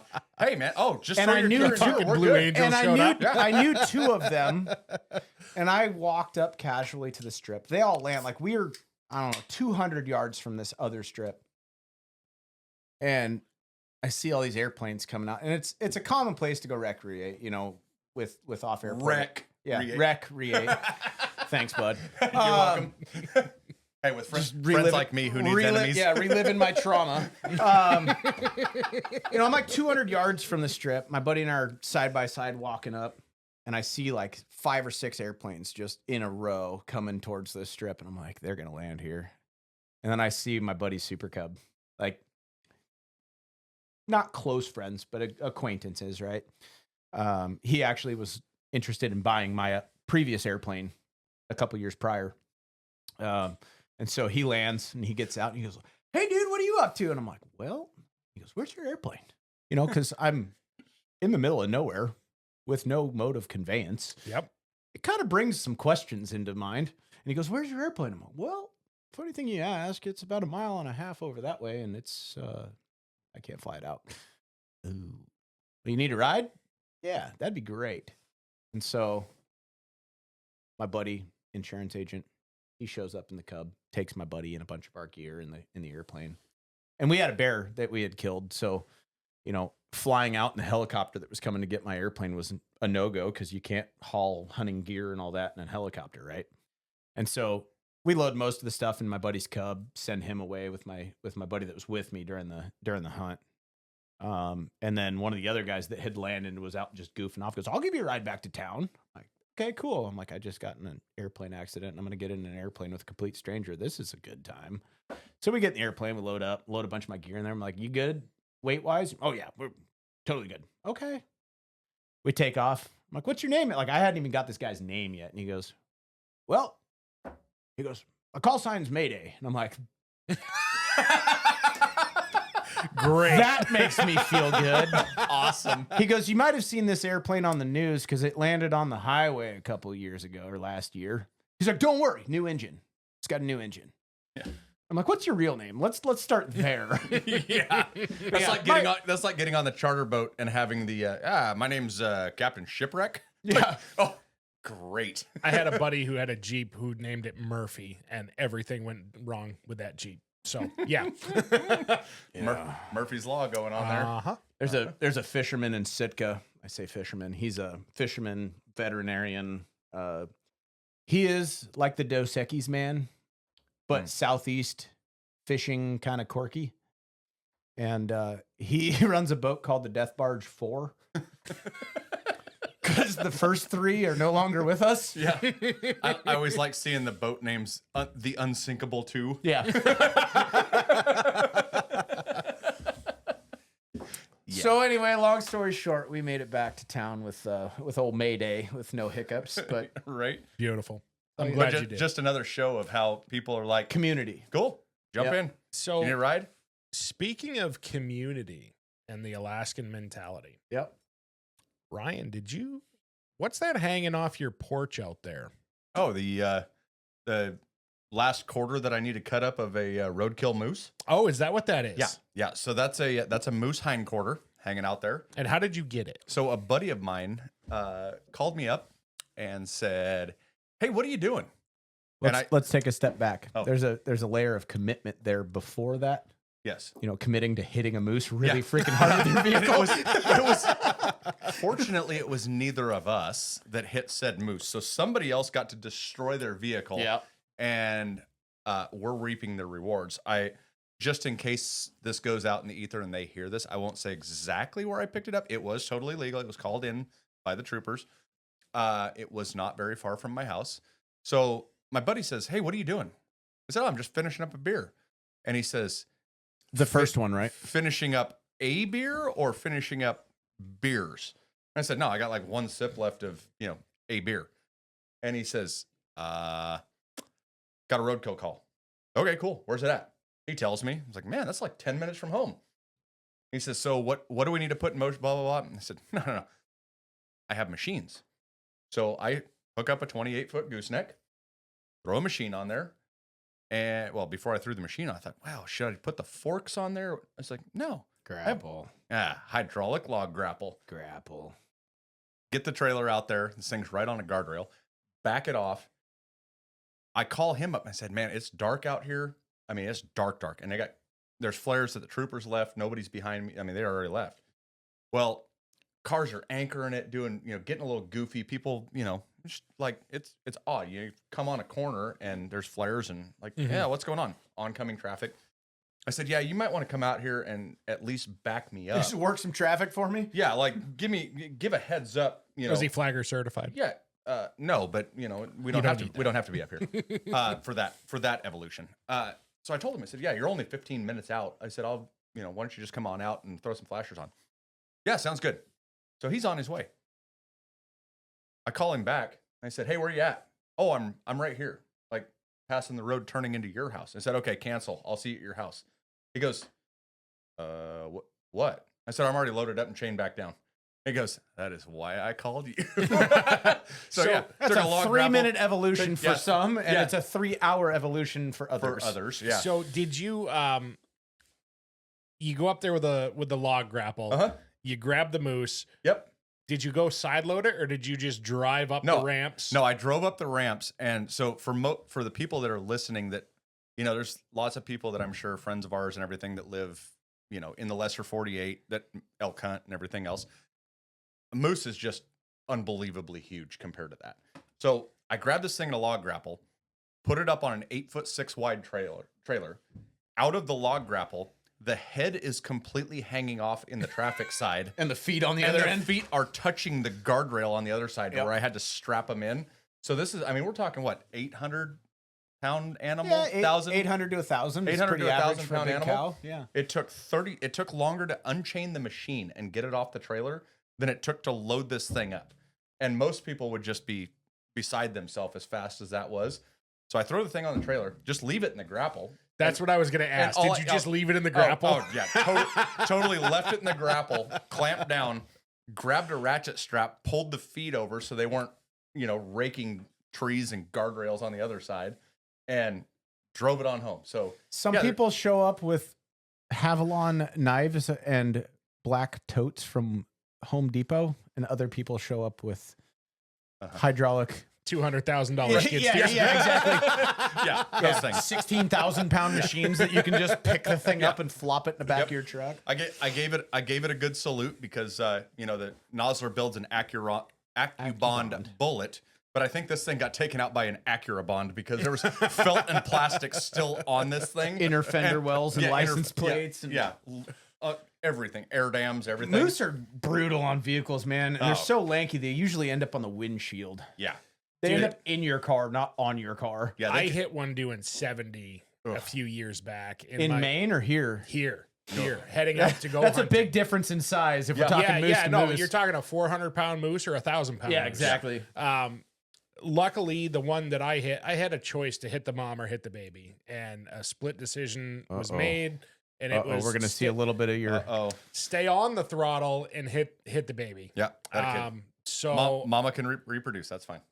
Doing about 70 on our way to go hunting, and I look at my buddy and I'm like, dude, I gotta get a light bar on this truck. We already went hunting. I can't see shit. And he's like, yeah, and like 2 minutes goes by and he's like, moose.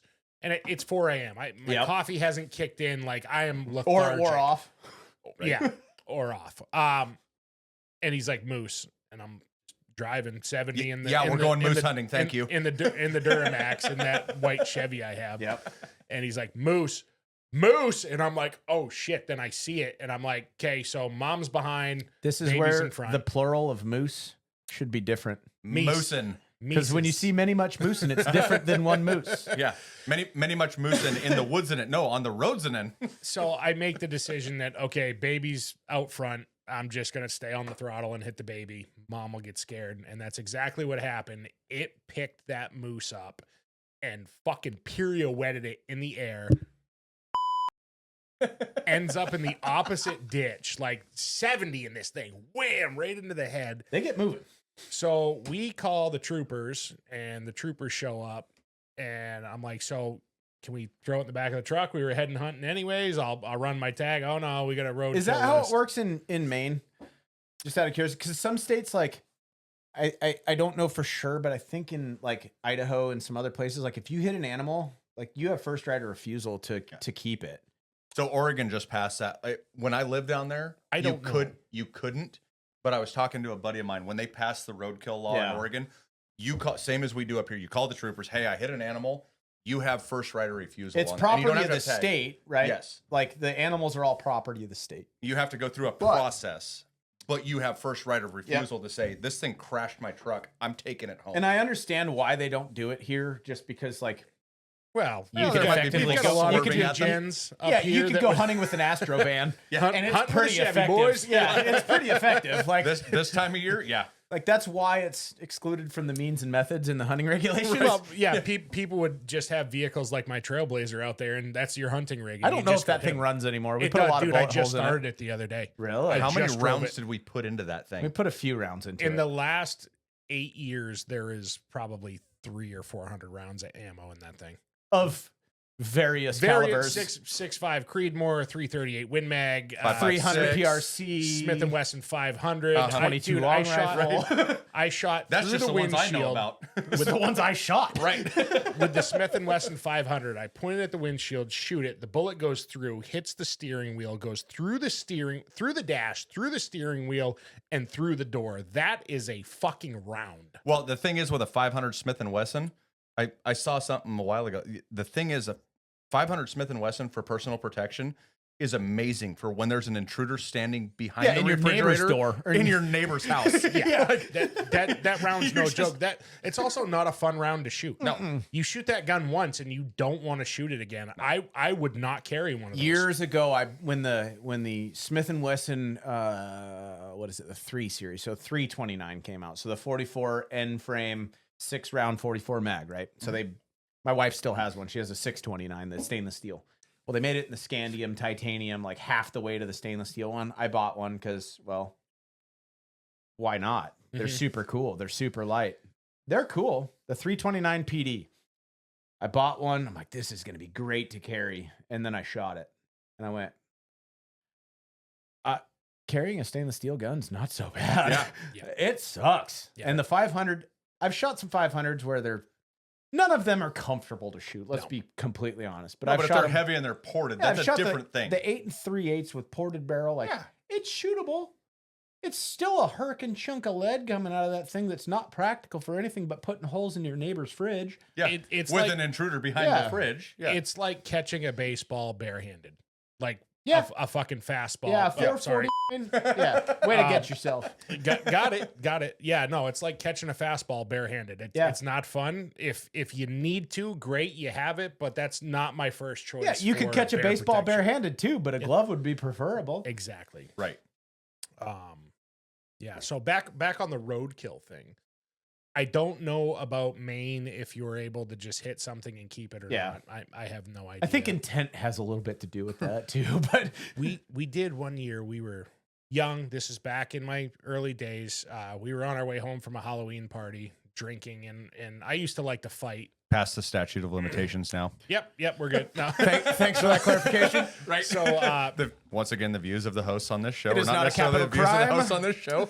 I used to like to fight when I was younger. That doesn't surprise me. Does not surprise me a bit. So we were going to this Halloween party, and I had this knife, and my buddy's like, "Hey man, why don't you, if we get in a fight, let's just leave the knife here. That way you can just." You just fight. You just fight. Yeah. Nobody Back dies. to not like, pausing a capital. Probably Pause good for idea. a second. Who do you trust less? Someone carrying a gun or someone carrying a knife? Knife, 100%. Like I've never got the heebie-jeebies from seeing some dude packing a 1911 round. Yeah. But I get the heebie-jeebies when I see a dude with a 6-inch fixed blade just wrapped on his belt, wearing a leather jacket. Yeah, you're gonna steal that something. dude's got a felony. Sorry, I just wanted Probably to throw a that Puerto in. He's Rican not allowed. He's not. Island full of garbage. Not allowed to carry a gun, so I'm gonna have an 8.5-inch Bowie knife on my side. So anyway, go ahead. So we go to this party. I leave the knife at the house. We go to this party. We get drunk. No fights happen. Excellent night. On the way back, we're like 100 yards from my buddy's driveway, and he's driving. He's sober. He's got this old beat up Blazer, and a doe walks out in front of us, whitetail. Smoke this thing. Take out the front shoulder and everything, break its legs, and it's laying there blatting. And I had just watched Avatar, so I was like really in tune with nature. I had eaten a bunch of psychedelics. You had your hair like touching a tree. Oh, yeah, dude. So I get out and this thing's still alive. You hadn't started killing trees professionally yet, had you? Not professionally, no. So this thing's blatting in the middle of the road, and I'm like, oh, I go up and I hug it and I'm petting it, and I'm like, I'm sorry, I got to do this. I got to put it out of its misery. Sure. I'm like, where's the knife? You left it at the house, Nate, remember? I'm like, oh, yeah, I'm drunk. So I decided to get on this thing's back and, thank it for its life. And then do what you got to do. And then break its neck. Yeah, sure. And I'm sitting, dude, a deer's neck is really strong. Yeah. And I'm reefing on this thing and it's blatting. And I'm like, I can hear it cracking, but it's not breaking. You're just giving it a chiropractic You watched adjustment at that point. way too much Hollywood. Like 1 or 2 in the morning and I'm just reefing on this thing and it blah. I'm like, oh my God. So I finally break its neck and it dies. And my buddy lived right up the road and I'm like, let's go get Nick's truck.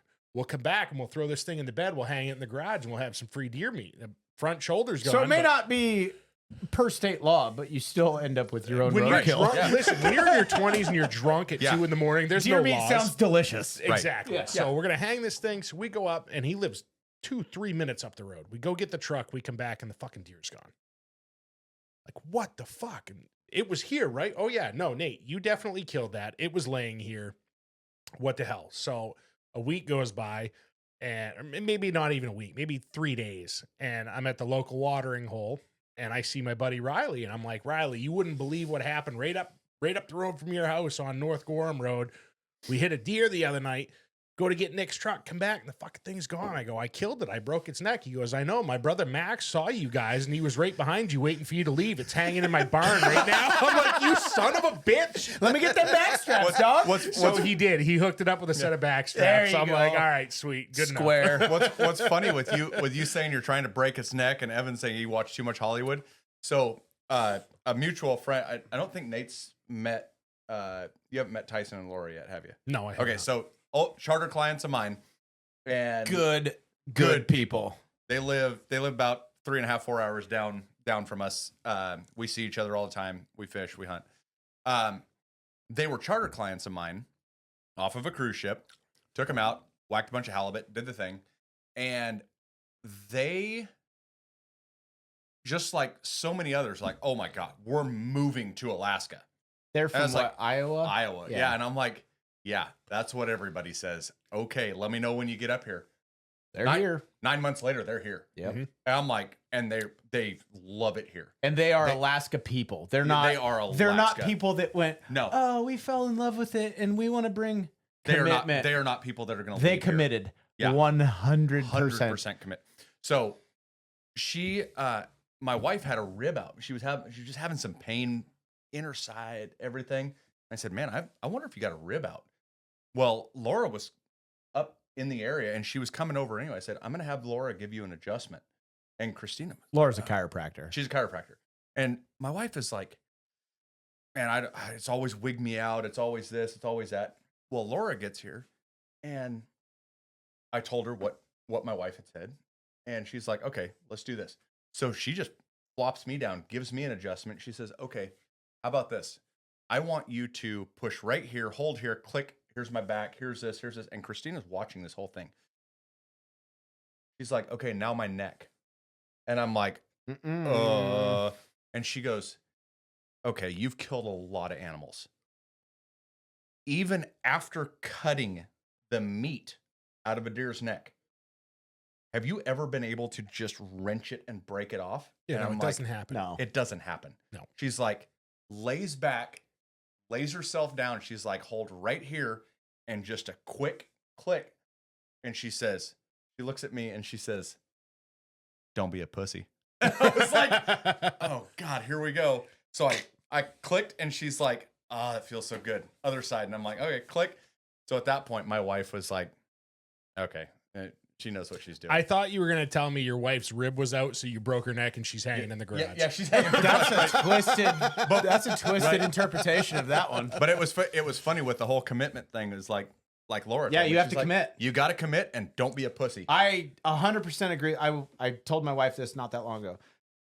I've been to probably, I don't know, a dozen or better chiropractors over the last, 20 something years. I started going to the chiropractor when I was a kid. Yeah, you've only broke your back how many times? Twice. Yeah. But Laura is like my favorite chiropractor, not because we're friends, but like the first time she adjusted me, because back to that commitment thing, right? She committed, but not to the amount of just like, I'm going to do it till it pops and it's going to hurt. She's not a crack addict. She's not going to sit there and just pop stuff because it pops. Dude, I will tell you what, like I've seen some chiropractors where they just want to hear the noise of things moving. Because they think that makes you happy. Yeah. Yeah. But, no. I could use an adjustment. Yeah. Oh, drive down to their place with us next time. And when I still had boats. Are you hawking her services for free for her? 100%. She doesn't. I think she still does some of her own practice stuff, but she's at a different institution, the same as my wife now. Yeah. So you just I know where that's at. Yeah, maybe. Yeah. But yeah, committing on that was when you said that you were trying to wrench that deer's neck, and I was like, that's a good word. That's a good word for topic, because it's a good topic word today. I've been to a lot of chiropractors that don't commit, and it hurts. Mm-hmm. Like they're like, we're gonna try and get this to move, but if it doesn't, like, no, make it move. Yeah, make it move. It's out. Mm-hmm. Yeah, you're gonna have to commit. And the guys that I've seen that commit the first time, not hard, not not brutal, not rough, aggressive, but deliberate. But you're the doctor. You just told me that L3 is out or L4 is out, whatever it is. You told me that's out. Make it move. Yeah. It's not. And sometimes you can't. I haven't had surgery. It's not fused together. Yeah. So make it move and do it in one shot. Don't. That's the big thing. Commit the first time. Don't go, oh shoot, it didn't move. No, make it move. It's inflamed and it's pissed off and it hurts more than when I came in, and then I get mad. Yeah. The amount of I've done on a job site to get a tree down. Yeah. Like I told a customer that tree's coming down and we're charging you. That tree's coming down. Yeah. I don't care what it takes. Like if I got to bring in a 200 size hoe and push it over because mine won't do it, that tree is coming down. Yep. I told you it would. We committed to that. Yep. It's happening. Yep. Yeah. Don't be about it. Do it. Don't talk about it. Be about it. Dude, I've put ropes in trees. I've had a climber come on site, climb a tree, put a rope on the top, hook it onto the excavator 200 feet away while I'm pulling it with the hoe. And I'm like, hey man, I can't feel the tense. The tension. The tension on this. So I need you to be my eyes and give me hand signals. You cut it. Tell me when to start pulling more. I've done some sketchy shit on a job because we committed. Yeah, I remember this summer. You called me at like 8:30 in the morning. Like, hey, bud, what are you doing? Oh yeah, no, I'm not working today. Speaking of sketcy shit, he's like, I have 3 trees that are gonna be a nightmare. Yeah, where you at? 455 yards from your house. All right, I guess I'm kind of committed. And that was man, that was an interesting 17 minutes of my life. Yeah. Because he's like, this, because you had just gotten your log grapple. Yeah. You're just learning it. Like, I think that was probably like the second or third job you'd had with it. I was very fresh on and that. so it was, I think there was a little more optimism as to the capability of that machine. Like, it's impressive what those things can do. But they have their limitations when they're strapped to an 8-ton hoe. If you want to find limitations of a machine, give it to me. Yeah. I will find those limits. I won't argue with that at all. Yeah. But yeah, you're like, hey man, you want to help me give it, you want to come cut these while I push on them? Yeah, no problem. So I showed up, helped Nate out. He's trying to finish up the last little bit of a 1.5 acre project that he was working on, I think. And there's literally 3 trees right next to a fence. There's just enough room to get a piece of equipment between the fence and the tree, but there's a hole. It's not just 3 trees up here. For people that live down in the lesser 48, you have trees like this. You're talking about like No, it wasn't a cluster. No, it was No, 3 separate, trees, but trees. they were cottonwoods. And so cottonwoods tend to look alive and then be dead in the middle. So you got to figure out your hinge wood. You don't know they're dead till you start cutting into them. You can assume they're dead because that's what cottonwoods do. Yeah. They die in the middle, they Yeah. rot. Yeah. Then your hinge and a wood's big fucked. straw right up the. Then there was the big hole. Because there was like a 4-foot deep hole between 2 of the trees and the So fence. we had a bank on our left, and the fence is the fence of a daycare. So there's a lot of little children inside. Yeah. And they're all really curious about all the noise we're making. So they're all at the window, like within, if this thing, and it's leaning up over towards the daycare, and I've got this little 4-foot window to snake the hoe in. And He had to swing on it. Let's leave it to where it is. Swing he had to motors, swing swing instead of motor. push. That is the that is the lowest power He goes, on a yeah, machine. and he says, it'll push it. I'm like, okay, cool. So I start backing into the thing with the saw, and my face cut's not getting any smaller, and my back cut's not You're getting not opening any up. bigger. Yeah. it was what, 18, 20 inches in It diameter? was probably an 18-inch tree. I mean, so it's not huge, but when you're trying to pull it over sideways with an excavator, it just doesn't have the power. And it's it's leaning. got all the lean weight. Yeah, it was you know? leaning towards the playground. Yeah. Well, it's one thing if it's straight up and down, it's hard enough to swing one, but when you're off the other direction, he had to hold it with the hoe so it wouldn't go any farther, and I had to go get the skid steer and maneuver around the hole that was in between the trees and help him push it over. And not while he's maneuvering through this little gap. So he's cutting it. I'm using swing motor. It's not going, and I'm like, Evan, is that cut? He's like, it's cut. Yeah, I'm like you oh, got to stay shit. there. Like, Kate, he's like, you want me to get the skid steer? I go, yep, skid steer's over there. Here's the code. Fire that thing up. Get over here. So then he has to snake in there without hitting the tree, because if he hits the tree, it's going. Yeah. Even though I'm holding it, if he bumps that thing, the ass is going to kick off the stump, and it's going into the daycare. yeah. Then we got then you done. end up on one of We those got it done. embarrassing We can- Facebook reels. Yeah. Like, We oh, didn't well, want to end up on a Facebook reel, No. especially as not just the Joe Schmo that's cutting trees and Yeah, no. dropping them on his Dodge Ram. Yeah.